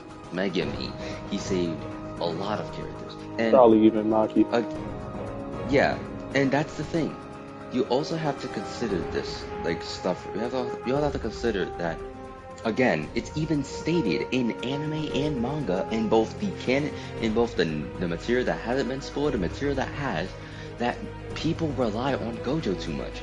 Even when Gege was writing it, they had even said in the Hidden Inventory arc, his existence changed the power scaling of the world. His mere existence as a child changed the power scaling of the world. That alone is some crazy shit. And you want to know what's so crazy about it? That type of writing, where a character's presence is so important that the world can't progress without it. You know what that is? What is it? Main character syndrome. To a big extent. And it isn't in the way because that you're thinking. It isn't in the way that you're thinking because of because I'm the main character, I can do this and this and that and that. I'm not talking about that type of main character syndrome. The spotlight from Yuji, kind of. Not only that, because it was a backstory thing. That's understandable. But Yuji wasn't even there at the time. But it isn't even that ruins it. What really is that the world didn't progress until Gojo. Mm.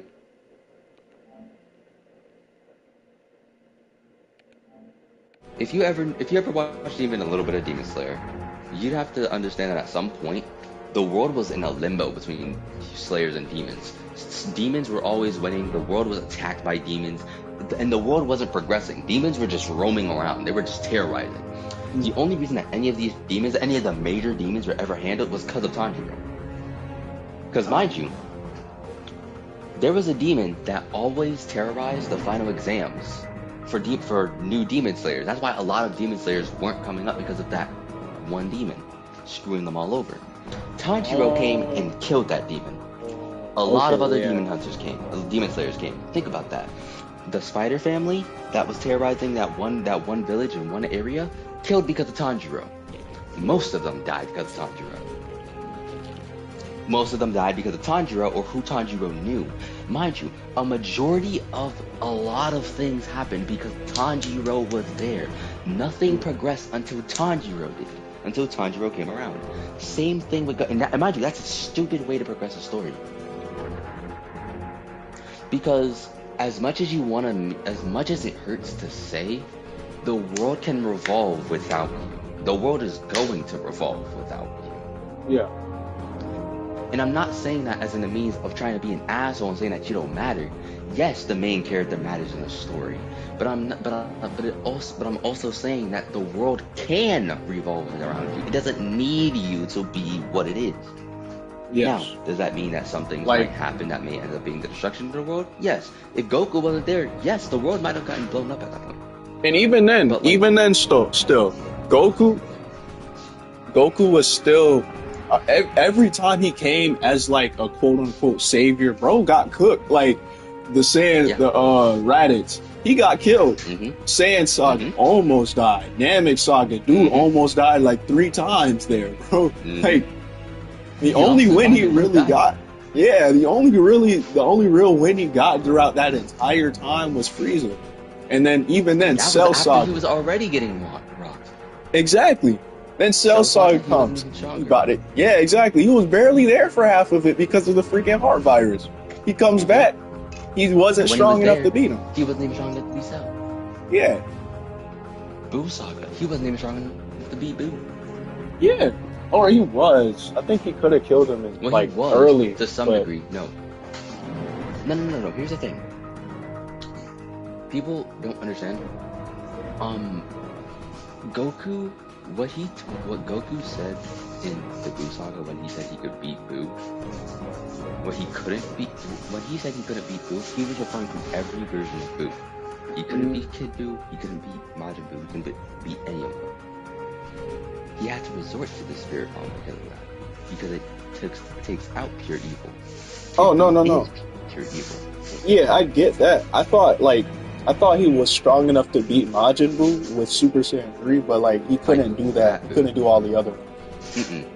He couldn't do that because for 2 reasons. 1, Super Saiyan 3 burns a lot of energy. Number 2, Majin Buu is too durable to handle it. He's too durable. What he was doing was stalling for Trunks to get the Dragon Radar so they can collect the Dragon Balls.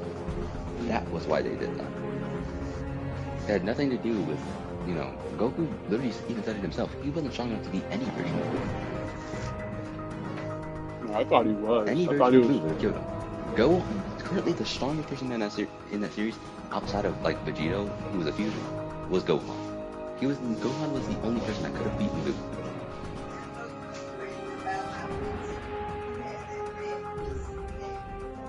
I'm good. But you also have to consider that, right? Even when Goku showed up as a savior, he wasn't the sole reason that things got saved. Yeah. Think about it.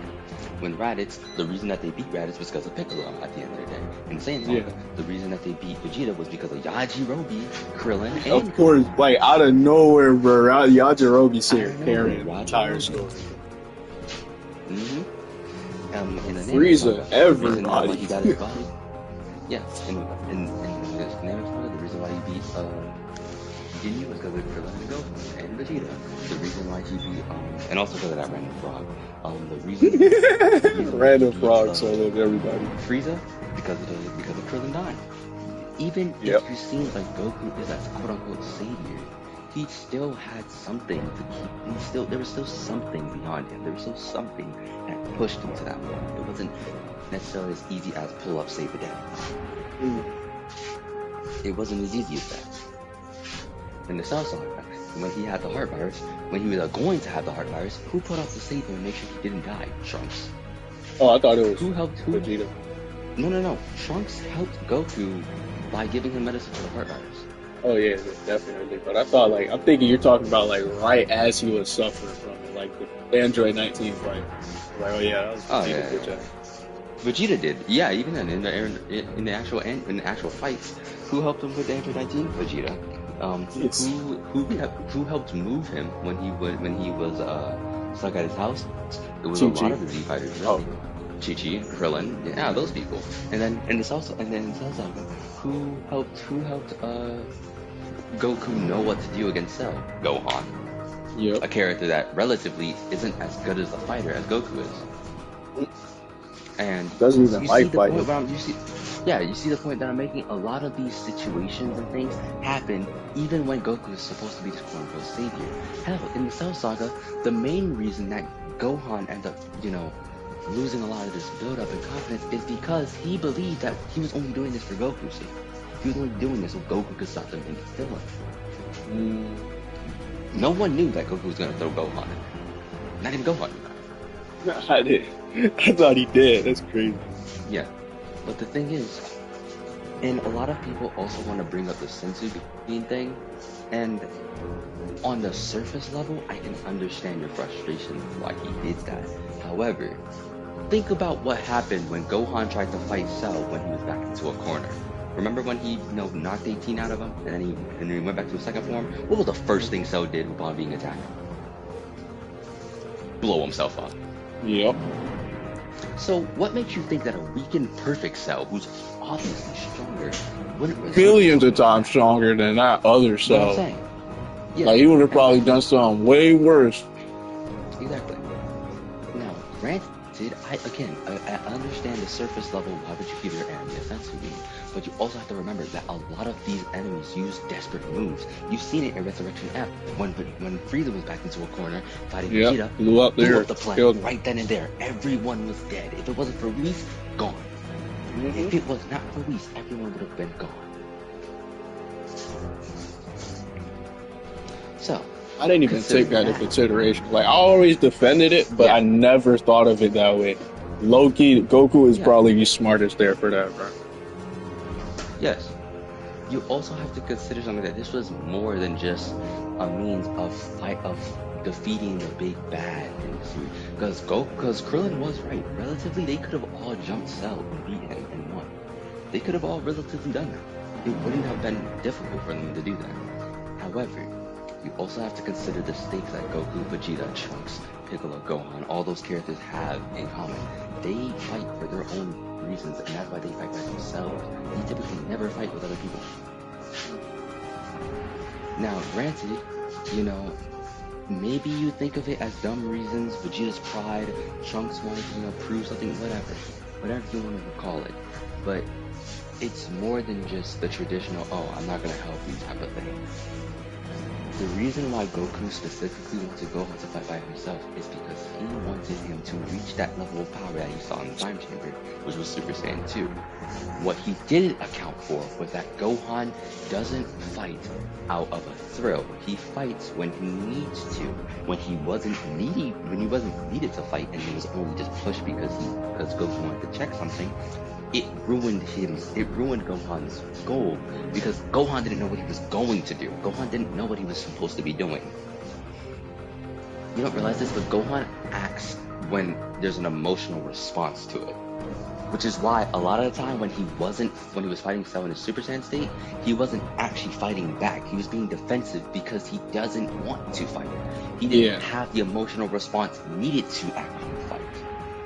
He fights off of his emotions. He's not like a Saiyan where they just love that thrill. Now, and a lot of people also want to throw this out there, Gohan, even if you say that Gohan wanted to be a scholar, and I understand that, he doesn't hate fighting. It's like hate fighting. He still has the Saiyan genes. Like, he would enjoy being in the fight. He still has the Saiyan genes to enjoy the thrill, yes. But he doesn't like fighting with his life on the line. Yeah. He doesn't like fighting when he's literally in danger. It scares him. He's still a young boy. He isn't attuned to that type of fighting mentality that Goku or Vegeta has. He enjoys the fight especially when he's stronger than the opponent. He gets cocky then. Yeah, this nigga see here calling Boo a retard. But generally, he does not want to fight. Bro, this reminded me of this Twitter post. Just reminded me of this Twitter post with like somebody called Goku. It just reminded me of this Twitter post where like somebody called Gohan Goku, and like the whole thread was just them spamming a picture of him calling Boo a retard. Yeah, and then it was in Spanish one, and somebody said "te pendejo" or something. That cut was hilarious. I've seen that, and there was just this one image of just Luffy for some reason, just sitting there, just standing there, just this stock image of Luffy. Bro, oh my god, it was so funny, bro. But yeah, you get the point. Even when Goku is seemingly the savior of the entire thing, there's a lot of levels and in-betweens with it as to why he becomes that savior, why he's this type of person. And they even reference that in Battle of Gods, where yes, even if Goku, the thing is, Goku says in Battle of Gods that the reason why he reached this level of power was through the help of another person. He didn't like that. Yep. But you also have to realize that a lot of his power and a lot of his strength and transformations came from other people. Yep. He unlocked Super Saiyan because Krillin died. He was able to reach Super Saiyan 2 because he saw how Gohan did it. Super Saiyan 3 was technically the only form he knew at the time that he got on his own. Yep. But at the end of the day, you also have to consider that Goku as a person had reached there on his own. He never asked anyone for their power. He only was trained. He was only trained and owned himself. That was it. After that, everything that he achieved and unlocked and broke his limits about, those were all, those are all from other people. So even though, yeah, he says he dislikes the feeling of getting power from another, it's of gaining power through another person rather than his own, determination of getting there, his own preparation. Yeah, his own training. It's like his own power. You also have to consider, you also have to consider that these were things that were established a long time ago. He also reached this level of power, but you also have to consider how he reached this level of power and how it affected him, if you think about it. With how, like, Super Saiyan, yeah, he got that level of power technically on his own, but his friend died. So I mean, yeah, I wouldn't want to lose. I don't want to awaken my power to my friend dying either. It's like, but you get the point. Goku has, even when he seems as this savior, he still has levels to it. He still even gives up and still just can't handle it.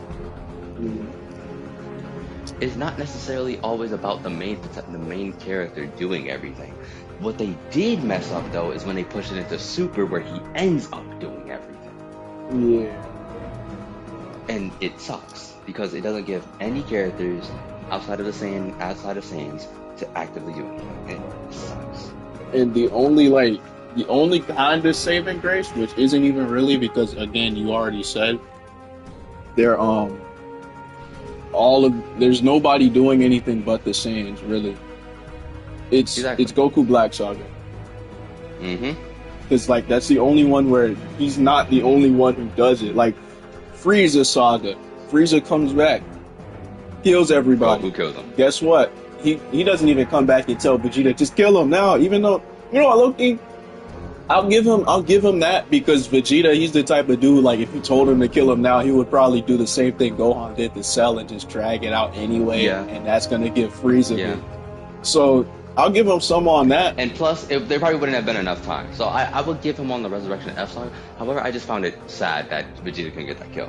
That's Vegeta deserved that after especially after what happened. However, yep. Yeah, especially.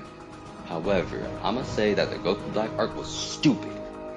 Because, I'm sorry, even if it wasn't strictly him, you also have to consider that it didn't matter because the universe got erased anyways. The timeline got completely erased regardless. Oh yeah, I did forgot about that. It doesn't even matter. So literally none of all that mattered. The entire timeline got erased. None of all that mattered. Now Trunks is sitting here in another timeline with a duplicate of himself. He could have just stayed in the original one. Could have just got freaking Zeno to somehow that would have meant something. it. Yeah, that would have meant something because, what if future Trunks helped present Trunks learn how to turn into a Super Saiyan 2? That would have helped. Teach him these things. Let him know how to fight. Teach him, build him up. Who's better at teaching a nigga than himself in the future? Come on. Be so for real. Help Gohan get into shape. Help this nigga understand who he was in the future and how much it means to be strong. And I'm not saying push Gohan to get out of his studies and do shit, but in a world where you have to commit to yourself even a little bit just to make sure that the world is safe, you have to do that. Gohan at least give him that superhero treatment. Superhero was a stupid movie, and it was all just to give Gohan a power boost. Piccolo was fine, actually, because he just wished for his potential to be unlocked. That was the funny part. But you also have to remind yourself, Piccolo has never done anything to unlock his own potential. He strictly used power boosts from other people and trained. That was it. Him having a lot of that potential is fine. Only time that happened was like hyperbolic time chamber. So I saw That's the only time Piccolo really trained. Yeah, that was it. And it sucks because for a character to, have so much development just to constantly being brought back down to level 1, just have to go all the way up again to full is just stupid. Yeah. That's what Toyotaru can like clutch it up a little bit. I don't even know how to drive a monkey, but you get the point. Gojo, on the other hand, whenever he becomes this like savior of people, nothing stops him. Nothing stops him. The situation is always handled. Nothing goes wrong. Let's be fair. Yeah. When he pulls up, you can already just believe that things are all right. Literally just happen. Like the first thing that's on your mind when something bad is happening. When is Gojo gonna come back? When is Gojo gonna come back? Not even, oh, what's Yuji gonna do? Oh, what's this gonna do? Nah. When is Gojo coming, bro? Please, somebody bring Gojo back. And even during the whole Sukuna fight, literally the first, like, as soon as Yuta started taking Sukuna's body, everybody's like, yes, he clutched up. Oh, Gojo's not dead. Yep. Nah, Gojo's not. It's not. He's out of there. And the thing is, that's why I like Maharaga as a technique, and that's why I liked him when he fought Gojo. And screw the spoilers, I'm gonna spoil the hell out of you because this pissed me off. No, I don't mind it. Yeah. But Gojo died, right? He got world pleased. That's what I said. And it's because, here's the thing with Sukuna. Sukuna is the embodiment of a character that I like when he's evil. This motherfucker did several binding vows. He made several adjustments to his curse technique. He fought differently with different people. Also, he could live. Also, he could get that thrill of the fight, just so he can fight people. The reason why he made all those changes and all those differences was because of the situations he's been put. The reason why he stole Megami's body was for the 10 shadows from Maharaga. And the reason why he used Maharaga wasn't just to fight him. It wasn't just strictly to fight Gojo. You cannot fight a 6 eyes limit user conventionally. You have to do some tricks to get around the infinity. You have to do some tricks to get around his defenses. So when Gojo had that moment of downtime, when he had that moment of being able to chill, world cleave right then and there. It was able to just, and mind you, people don't realize this, but the reason why Sukuna ended up killing Gojo just like that wasn't even because of a conventional mean. He made a binding vow to let him do it first thing, without any incantations or anything. The reason why he transformed after that was because in order to do it again, he needed his 4 arms. No. That's why. As soon as bro took the res, bro, up the pole on bro. Exactly. But you also have to consider, if you really look at that fight between Gojo and Sukuna, notice how much Sukuna did compared to how much Gojo did. I didn't watch it. That just to fight one. Oh, sorry. Yeah, that's fair. But for example, when they did the domain clashes, Sukuna had to do everything just to get this nigga, just to hit him once with his sure hit there. Mind you. Then for another thing, with Maharaga, he had to casually get hit by things. Sukuna had to get hit. Sukuna had to get attacked by certain moves in order for Maharaga to adapt to them. He had to do a lot of this shit, and it sucked. It sucked because he was constantly taking this damage in hopes that Maharaga would adapt to it so he can eventually get through his infinity to get past this shit. And mind you, you can't naturally get past infinity because it's a defensive technique. It's not something that will harm Maharaga. So what he did was cheat the system with Maharaga's abilities to make it seem like infinity was a threat. That's why it never affected him. Funny part, that's the funny thing. Sukuna has to be one of the most cleverest. Yeah, that nigga is smart. That nigga was intelligent. I heard that. Well, no, I didn't even hear it. I looked at a few videos. I was looking at the fully done Sukuna and Maharaga fight back in the Shibuya incident, and I heard that like after he pump faked him, he found out, oh yeah, he doesn't know how to respond to pump fakes. Let me just keep pump faking him, see if I can I could teach him to respond to pump fakes. And then, Yeah. like, after he taught him how to, I hear that he taught him how to lie. That made Sukuna happy. What if, that just made me come up with a theory on the spot. What if he just did that to teach Mahoraga how to fight against Gojo, because Gojo might do something? He did. He Ooh. did. And in fact, See, that makes it so much better. Not specifically that specific, teaching, but what he did was it was a foreshadowing of how to teach Mahoraga how to respond to non-harmful attacks, non-harmful techniques. Pump fakes, lies, fake outs, all of those are non-harmful techniques or attacks, or at least threats. He was teaching Mahoraga how to respond to any and all threats. Infinity, even if it wasn't hurting Mahoraga directly, is still a threat. So what he did was Sukuna helped Mahoraga teach that Infinity was harming him in some way that allowed Mahoraga to adapt to that. That's why Mahoraga ended up adapting to that. Now, unfortunately, Mahoraga ended up dying, but Gojo was already done at that point. He was good. That's actually, so in technicality, yeah, it was actually a pretty decent foreshadowing of what Mahoraga really can adapt to, any and all things. And it's crazy. Yo, now I can understand why Gege was like giving Sukuna everything. I used to be an avid Sukuna hater until this conversation, bro. Yo, Sukuna. Yeah, but the thing is, he doesn't even have necessarily everything. Once he transformed to his full thing, he lost Megumi's abilities. But you also have to consider that all that Sukuna was doing was using his own abilities. That was it. No, I'm saying like everything, as in like plot wise, they just kept giving him wins over and over and over and over and over again. Oh yeah. But to be fair, you have to consider who he was fighting.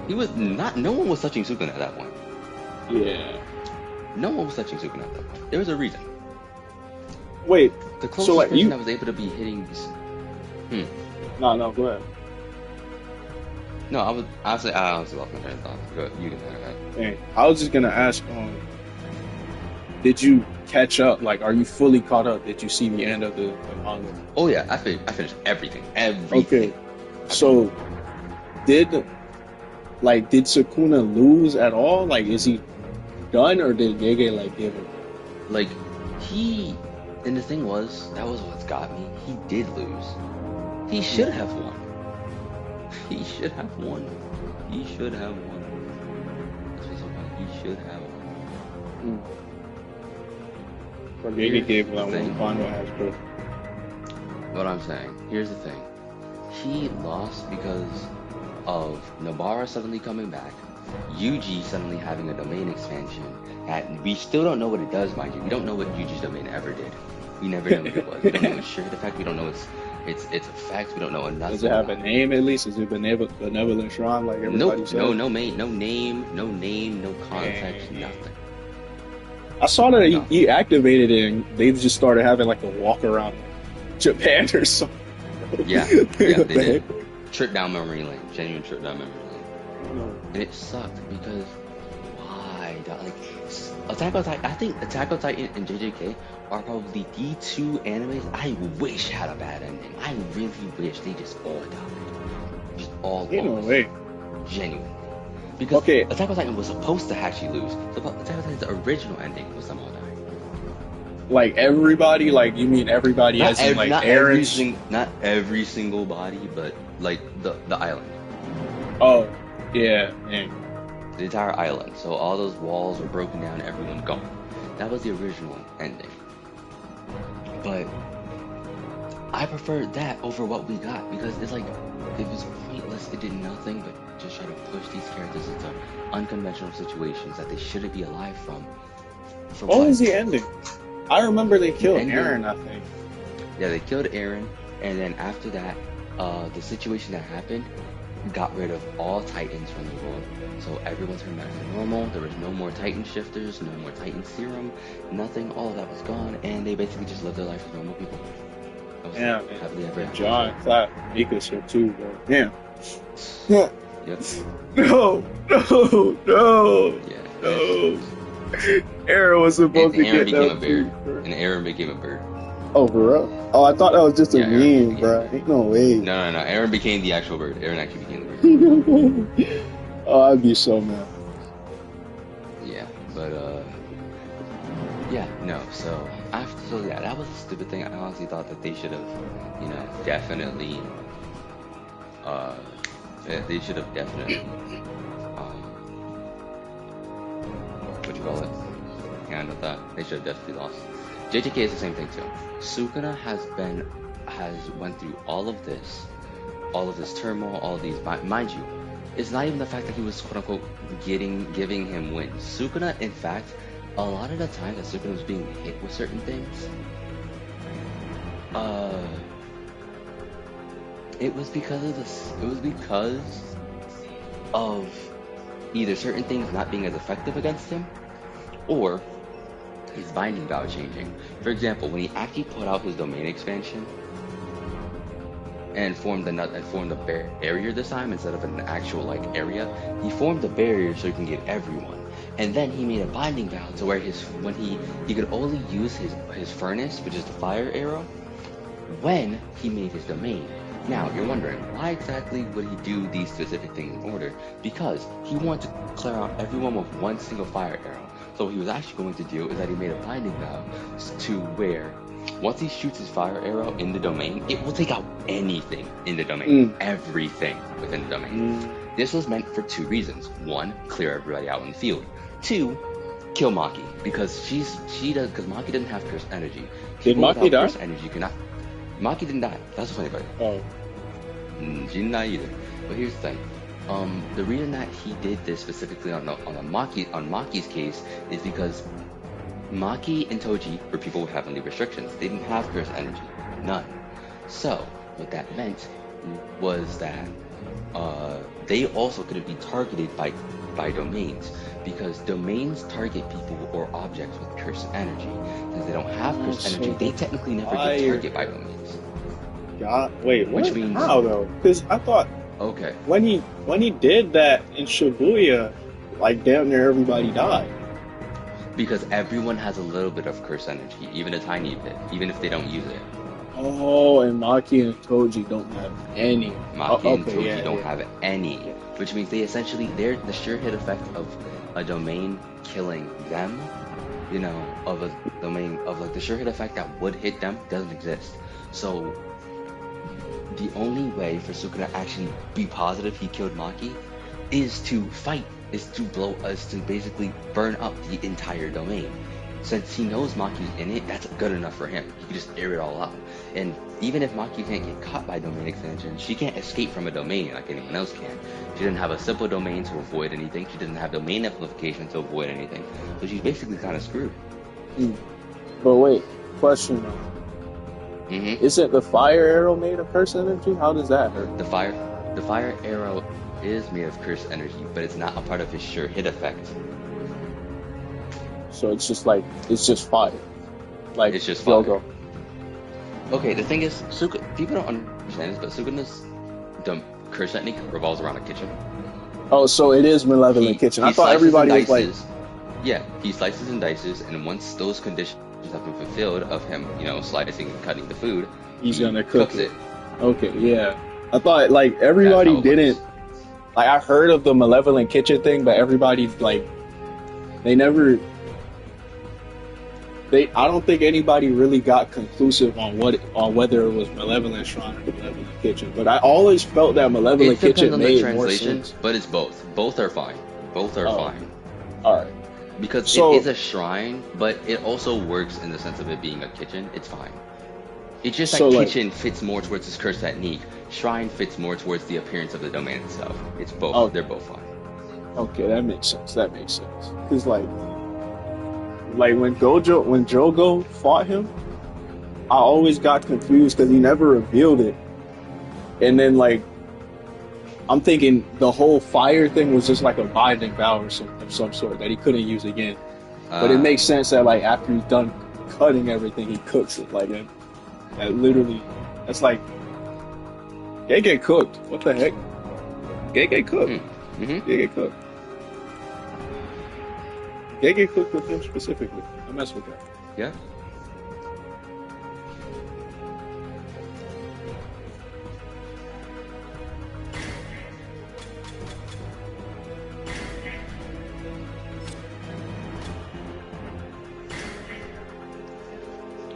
Did I upgrade this?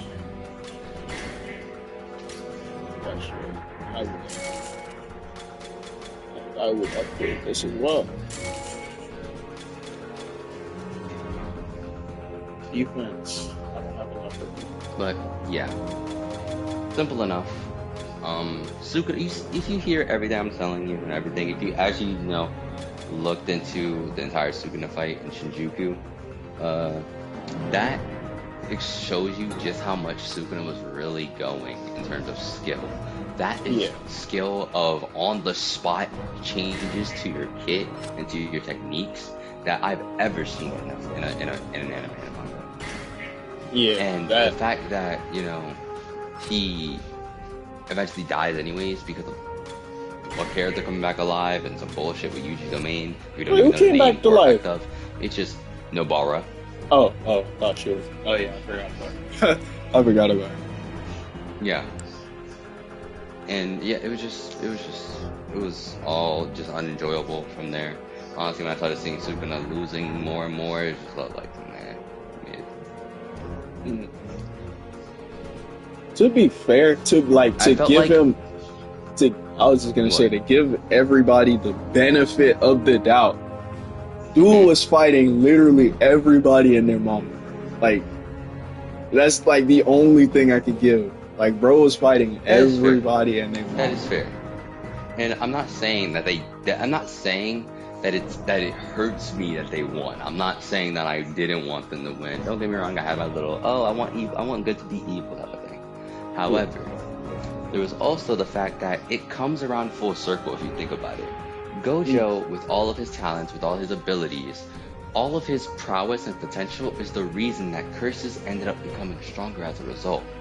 That should have backfired when Sukuna came around, and because of his strength and everything, it will make sorcerers stronger as a result.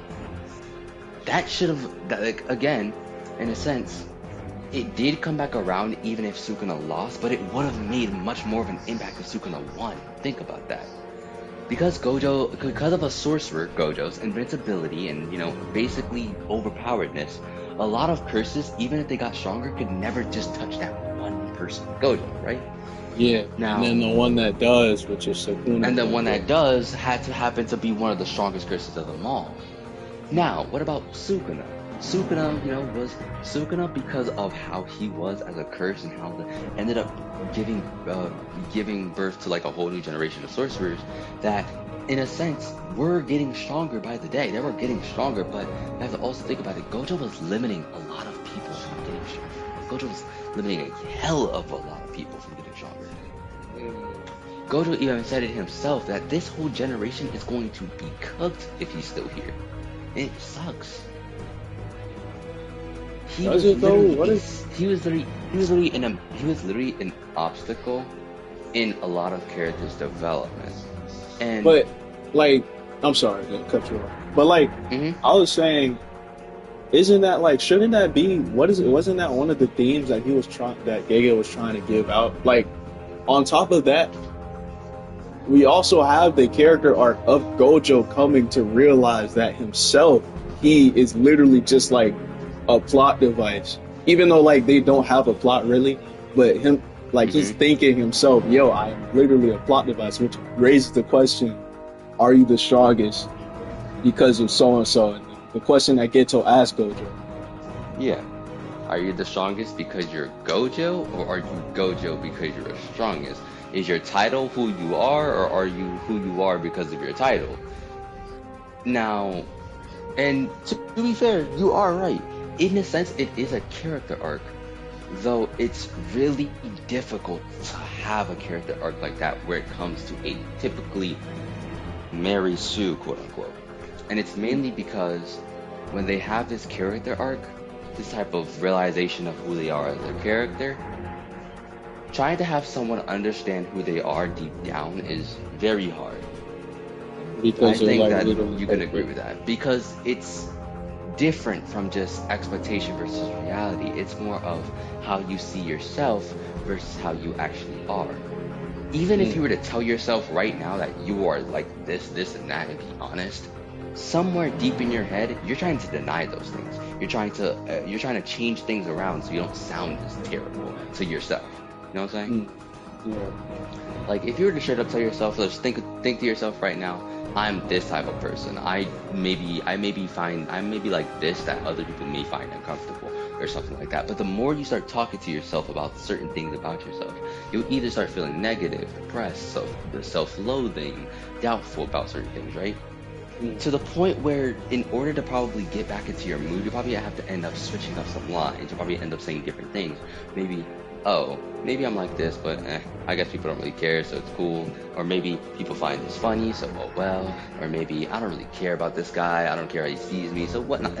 There's a lot of, you try to justify it. You try to justify who you are. And I feel like that could kind of apply in this situation, where trying to realize who you are as a person, while trying to consider what everyone has been calling you or identifying you as. In Gojo's case, having to take those two things in and put it into consideration as for what he wants for the future generation of sorcerers and people in general, it makes sense why he feels so heavy on this as a character arc, but it also kind of dilutes it when you consider everything that happened in season 1. Because in season 1, yes, he wanted everyone to become stronger, yes, he wanted, a stronger generation of people, but he didn't put effort into that. If you really think, he only really did that around Shinjuku when he came back, when he realized how much went to shit because he wasn't there. Think about that for a second. He only chose to start considering these things when everything went wrong because of his absence. He never took those into account when he was there. He never took those into account when he was available. He never took it into account when he was actually helping. Instead of sitting down and going, damn, maybe these new line of sorcerers need something to get up there. It has to be beyond just, him having to save them every time. He needs to genuinely push these people towards their actual, limits, to the point where they can use their abilities effectively. Yeah, that's fair. Like not every sorcerer needs to be on the front line. Not every sorcerer needs to be an immediate attacker. And there's some supportive sorcerers out there. There's some sorcerers that end up helping Gojo without having to actively fight by him. You know what I'm saying? Yeah. And then, the most he would do whenever he would quote-unquote help is whenever he would train is just watch people train for him. Or he would, come out of nowhere and be like, oh yeah, you can do this now. And then just leave. Yeah. Yeah. But I think the greatest example of Gojo not of being a fallacy when it comes to helping people develop compared to just helping people, take it from the Yuji versus Yuta fight, when Yuta first, deemed Yuji's execution and went to go try and quote-unquote kill him. Yuji tried to use a survival knife and imbue it with cursed energy in order to fight back against a weapon that was also imbued with cursed energy. The reason why he couldn't do that is because he said it himself specifically that Gojo didn't teach me this. Oh, shoot. He intended to try and do that off of instinct alone, but Gojo never taught him something that he should know how to do. This is basic level cursed energy manipulation. Why aren't you teaching this kid how to do these things? I feel like any sorcerer on entry level should know how to put their cursed energy into a weapon to fight with. Before anything.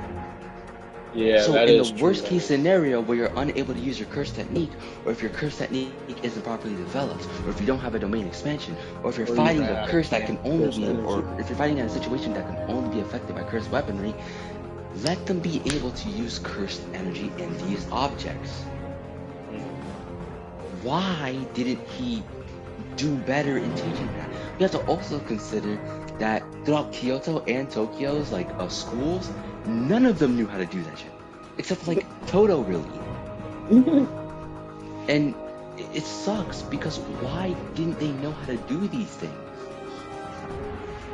The one who knew how to do it was Toto and freaking Yuji. Think about it in the Naruto sense.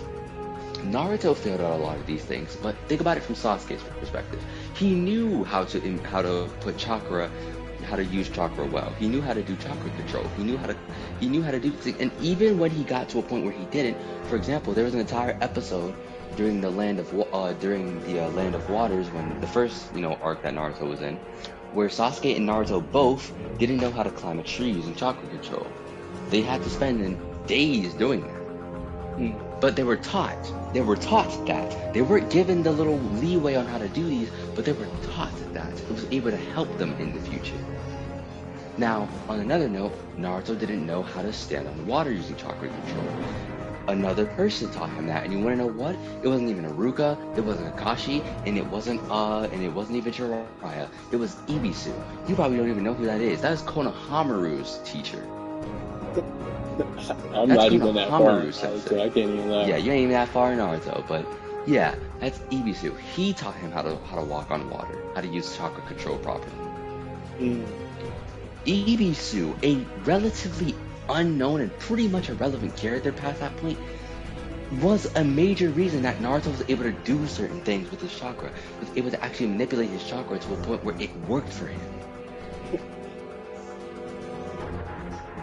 Gojo, on the other hand, only helped them when they're in immediate danger, but not as a teacher, not as a sensei, not as someone who needs to bring these characters up to push them out there. So, in a sense, yes, you are right. Him coming to a character arc of, I need to stop helping these kids with immediate danger and, actually bring them up to a point where they can handle things themselves. But you also have to realize that he didn't have that character arc until way later, when it was pretty much done and said that he was gonna die. They pushed out his character arc way too late. Because mind you, the time that he actually realized that and was aware of that character arc, he was already dead, JB. He was already dead. Oh, I didn't know that. In fact, yeah, the time that they brought that up, that was a flashback. Oh, I didn't know that. That was a flashback around the time, actually if I recall the exact manga chapter, that was around the time that they were like in phase 3 of that fight. Like they already went past, Yuta's domain expansion. They already went past Yuta being put out of commission, all that stuff. They already went past everything. They were pretty much in like their end game of all things now. Oh, that's crazy. Yeah, it was like either in the middle or the end, but it definitely wasn't in the beginning. I can tell you that much. Yeah, definitely not.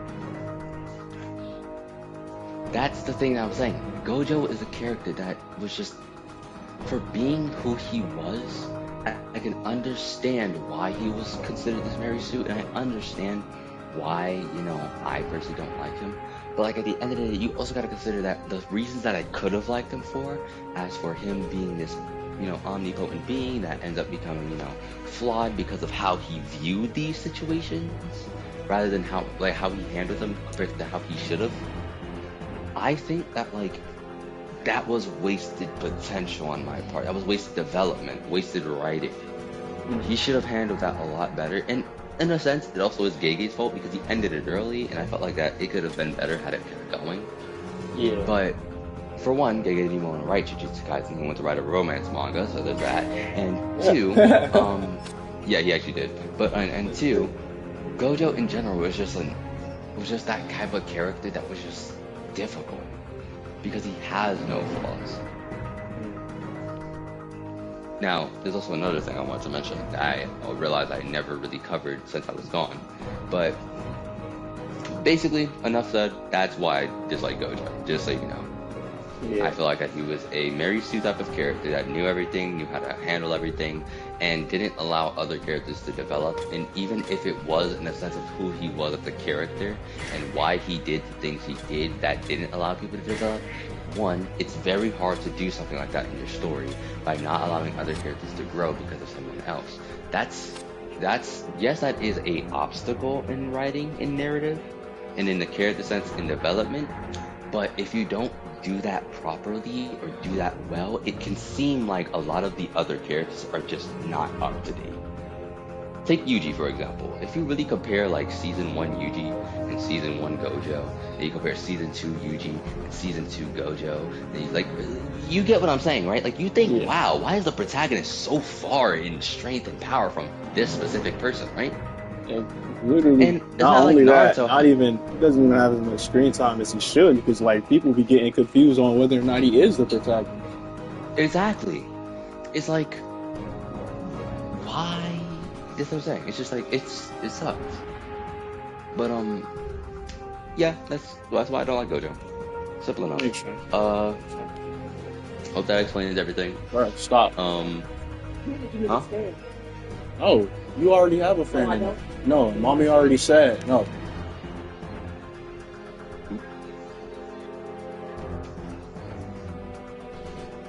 That's my fan. Yes, I am. No.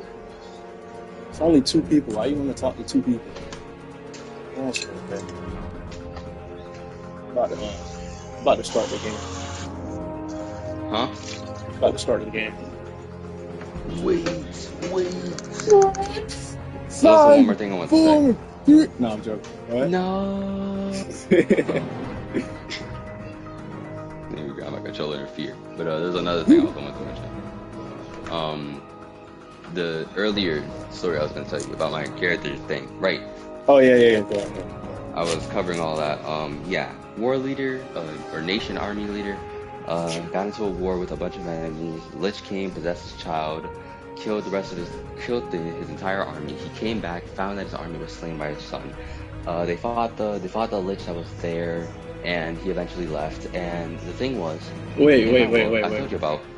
Yeah. You said the Lich King possessed his own child, Yes.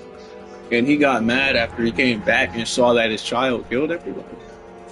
No. He didn't get mad at his child. He got mad at the Lich that possessed his child. Oh wait, but the Lich King possessed his. You said, huh? Wait, so you said the Lich King possessed his child? No, not the Lich King. A Lich came and possessed his child. Oh, okay, I'm tripping. There's no real Lich King, I guess. Yeah, okay, that makes sense. I was confused. But yeah. But yeah, basically. So after he stopped possessing his kid, he figured it out, and then he tried to fight. And him and the Archwizard fought the Lich, right? So they got the Lich to leave, or at least to run. And the thing was, in my world, I told you about, I think, Hellwoke, right? And how they have this vengeance for people that kill them. They're basically like undead with vengeance, with a lot of vengeance. So like a lot of them. Yeah, pretty much, kind of. But the thing is, the Lich is also able to manipulate this energy. So what he did was basically force a lot of these souls that died to come back in a form of forced necromancy, if it makes sense. Oh, okay, that's hard. That's what Hellbolt kind of are, but in a more though it's in a more forced way. It was against their will. Because some of them don't even need to do that. Some of them don't have to do that. But a lot of them had vengeance, and he was able to forcefully necromance all of them. So now that's like at least more than 20,000, 200,000, probably now 2,000, 20,000 men coming towards his kid, wanting him dead. Mind you, his kid is, because of how he. I actually remember. I remember I had wrote it out somewhere. I gotta see it. I remember how I wrote it. Yeah, here. I remember. Okay, so the Lich had raised every fallen soldier and turned them all into Hellbook, right? And what he did to his son's soul left him in a basically comatose state. He was kind of drifting between life and death. So now his dad, the person that obviously cares about him the most, his dad has like a few choices. He either tries to use a kind of forbidden spell that erases his son's kind of identity, but brings back his soul instantly, which is a terrible idea because, you know, that's his son, and he also loses a lot of his experience and knowledge. Oh yeah, because because it's his son, you won't know that that's your son anymore. It's Yeah. just, like, who is this? He nigga? could Like, also, get this nigga out of my house. then what he could do, instead is kill his son, which would stop the Hellwolf from, that's crazy, but it would stop his son, it would stop the Hellwolf from targeting his son. However, given how the Hellwolf were just newly made, Hellwolf have this constant aggression in their head that can't be ceased until someone's either too far away, or they don't have a reason to, or they eventually heal up. The fact is, they were newly created. Did the Lich make them? No. Okay, here's the thing. When a Hellwolf is made, when someone who dies, their soul is drifting from their body towards a plane beyond that. But if their body is intact, or if they have something that they can inhabit that can be inhabited, like their body, for example, it hasn't rotted yet. So essentially, they can inhabit their body again, but they become this distorted being that shouldn't be alive, that basically ties their soul and their body together, but at the cost of it, they lose all sense of their humanity. They are very aggressive, they're very destructive, but the one thing that they do have as a note is that they always have this vengeance, this crippling vengeance towards the one person that killed them, or the person or group that was the reason they died. Dog, you know how much of a coincidence this is, bro? I have somebody in my story literally freaking foreshadowed in one of the first pages that is exactly like that, bro. What the heck? What the heck? Okay, so there's the main villain, right? You already know him, right? Mm-hmm. So he is, I'm not gonna tell you his true identity yet. I want you to find out when I publish it. But he starts doing these things to get people to work for him, called he's doing experiments called dual elements, and he doesn't know how to. What he wants to do is he wants to create a singular person that does his bidding, that can use two elements at the same time, because everybody can only use the one that they're born with, or the one that their parent has the most dominant trait over. Say a water and a fire being, clap each other and then they make a kid. Whoever's more dominant, they're gonna make the kid is gonna inherit either fire or water. Yeah. Or at the very most, probably steam, but that goes more in the water, since steam is water. Yeah. He wants to create a being that can use both of them separately, basically Todoroki kind of. Yeah. If he gets and he's not able to do that, but there's his experiment that he has called let me see what it's called, because it's actually trapped in a room, and the password is what it's called. Wait, it's in this fight scene. Okay, he's fighting in the no, it's not. Okay, the password is TDDUS, which is till death do us part.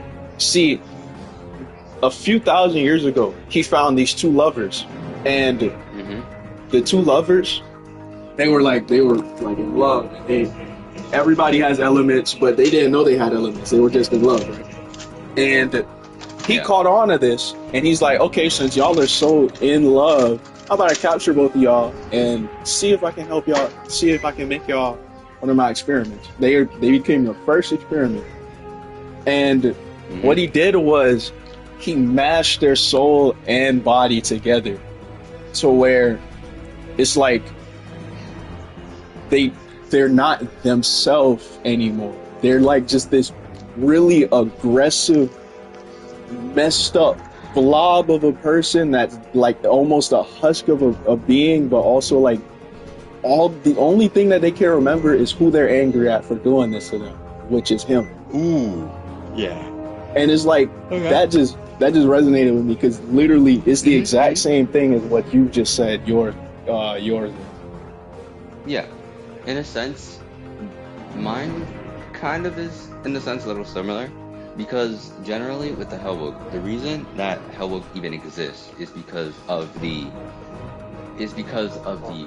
power kind. Now, I wouldn't really say power system, more like magical energy. Really, it's like, okay, so in the world, there's this energy called Arcana.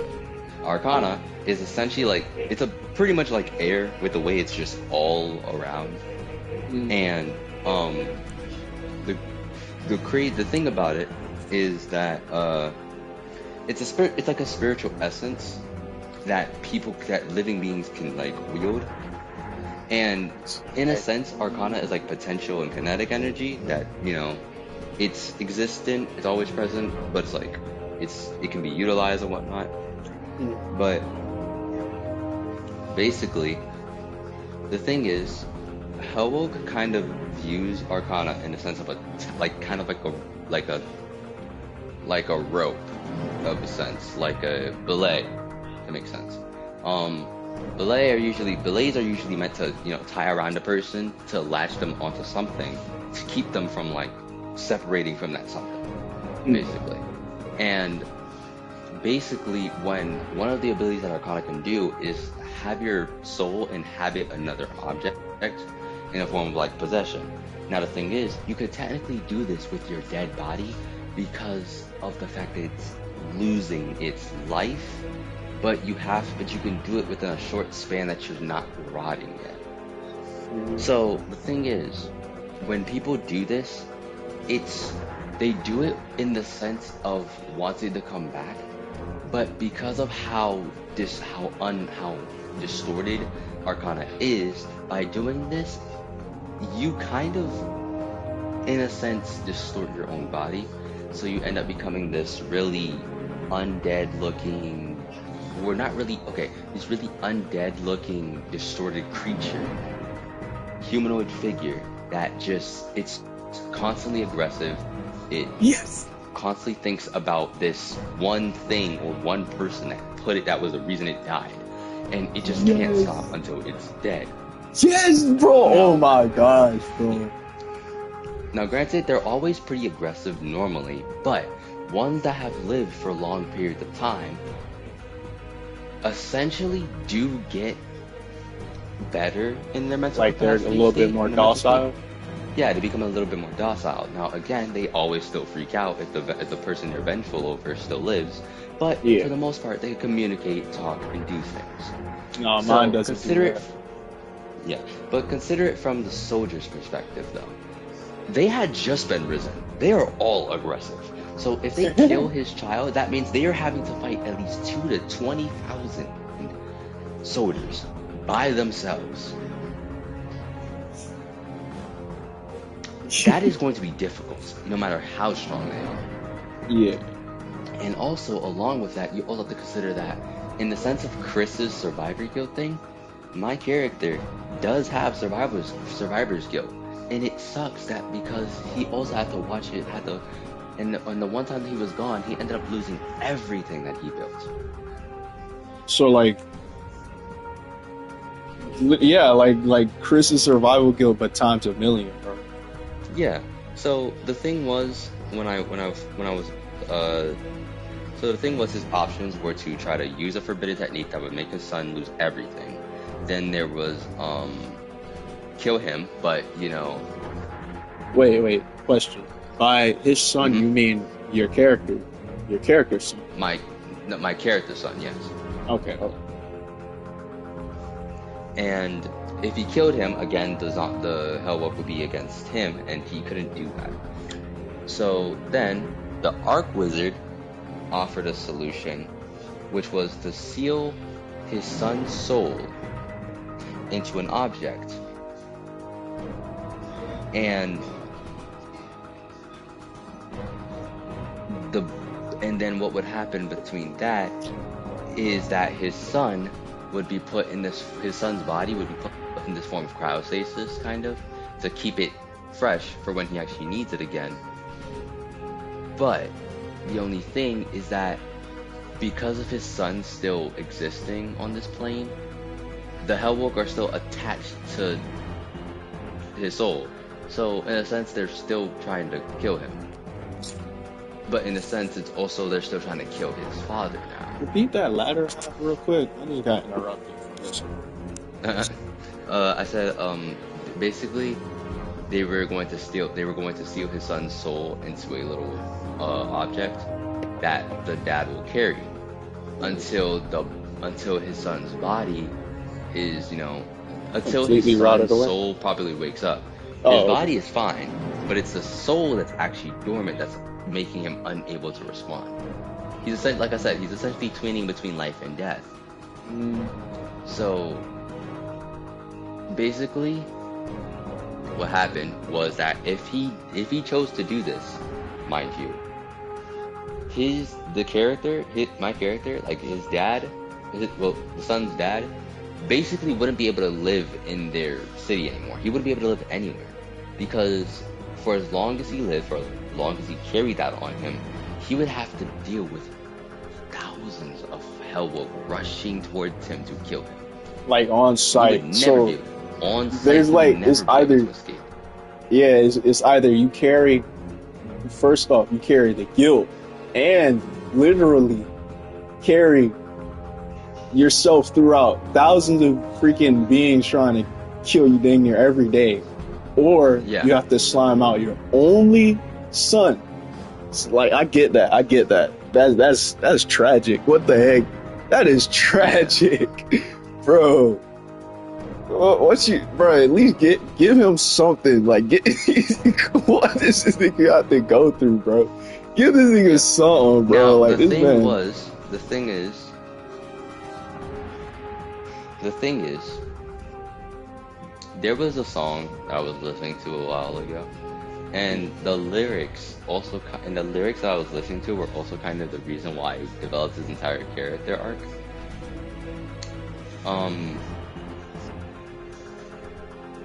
The lyrics went as this: "Are you man enough to take the blame for this?" Right? And I think that fit a lot, because throughout the story, the thing is, he's always given this type of question, not the exact lyrics, but it's something similar of, are you going to take responsibility for this whole situation? At the start, he doesn't. He does not. He chooses to kind of opt out between both options of stopping the Hellwolf that's terrorizing the world, and stopping his son. Mind you. I'll say, quick question. It's a whole. What does he choose? Like, does he choose to deal with the Hellwolf and wait till his son wakes up, or does he choose? He chooses to seal the Archwizard. Archwizard is his brother, by the way, so technically that's like his son's uncle.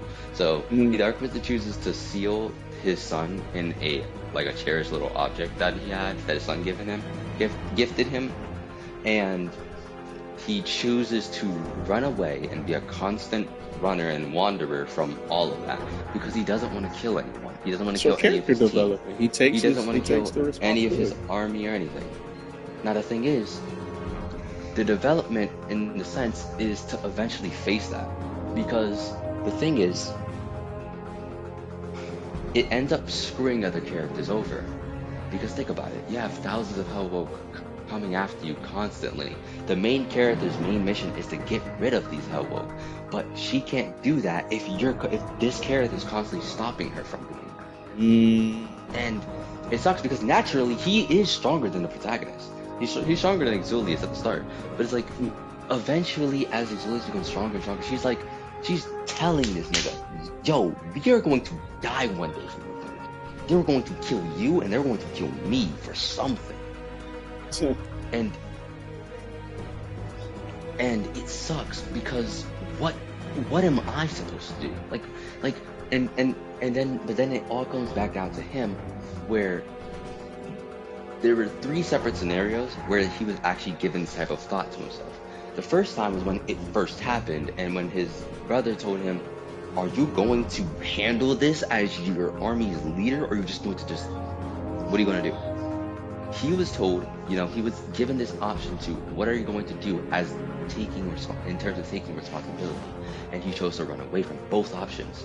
He didn't choose to put his son out of his misery or to stop any of the hell work. He chose to opt out of both of those. So now his son's basically drifting between life and death when you could have taken him out and saved yourself the trouble. And I'm not saying to kill your son, but would you really want your son to suffer like that? Especially knowing what's coming after him and you? And then on top of that, would you really think your son would be okay with the fact that you're having to do all of this just for him? And then you also have to consider that it's not only his soul that he's also considering, he's also considering the demented souls of all of the men he's commanded. Those are still the men in there. Those are still the people that he's commanded a long time ago. He has to sit there and deal with the fact that they are all still they're there. If you were to face all of that, you're facing your own survivor's guilt and your own blame for letting your son get to this point. And letting your entire army get to this point.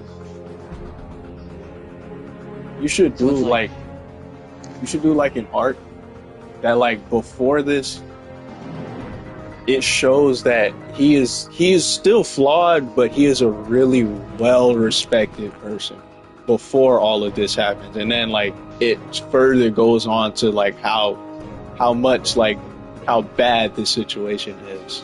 It further emphasizes. Here's the thing. There actually is an arc that's kind of like that. Okay, all right, good. Here's the thing. In the context of it, Exulius's main goal is to eliminate all Hellbook from the world because it's an impurity to the cult and thing that she basically believes in, and it's also kind of just a generally bad thing because it just terrorizes people. It just terrorizes people. It's gonna end up screwing people over. However, in the other sense of it, her other objective is to find Valkyries. Bro, which are basically leave me alone. There's basically these Valkyries in this world are basically very strong, they're very strong women that are recruited by the church that Exulius kind of believes or works from, and basically these Valkyries were missing a while ago, and she's kind of the more recent one. She's one of the most recent, actually. She is the recent one, actually. So she has to basically find these people as they're going along. So far, in the current turn of the story, they have found one. That one is resting up in a hospital and stuff like that, right? Or resting up just somewhere. I forgot the whole trick of it. But basically, they get to this point where they're fighting this really bad individual who's also a Hellbook, and she needed to stop him a while ago. Because the reason that she couldn't is because for one, at the time that she fought him the first time, she was initially just she wasn't ready for him. She got beat. But now that she not only had, much more power, she was much more trained, she understood now, she was better, but along with that, she also had a teammate with her. Granted, she didn't really like teaming at the part. She didn't like working together with other people at the time. But she had no choice because it's either do that or fail your mission. So, granted, she sucked it up and asked this dude, the commander of the whole nation's army, to help him. But what she didn't know was that 20,000 Hellbook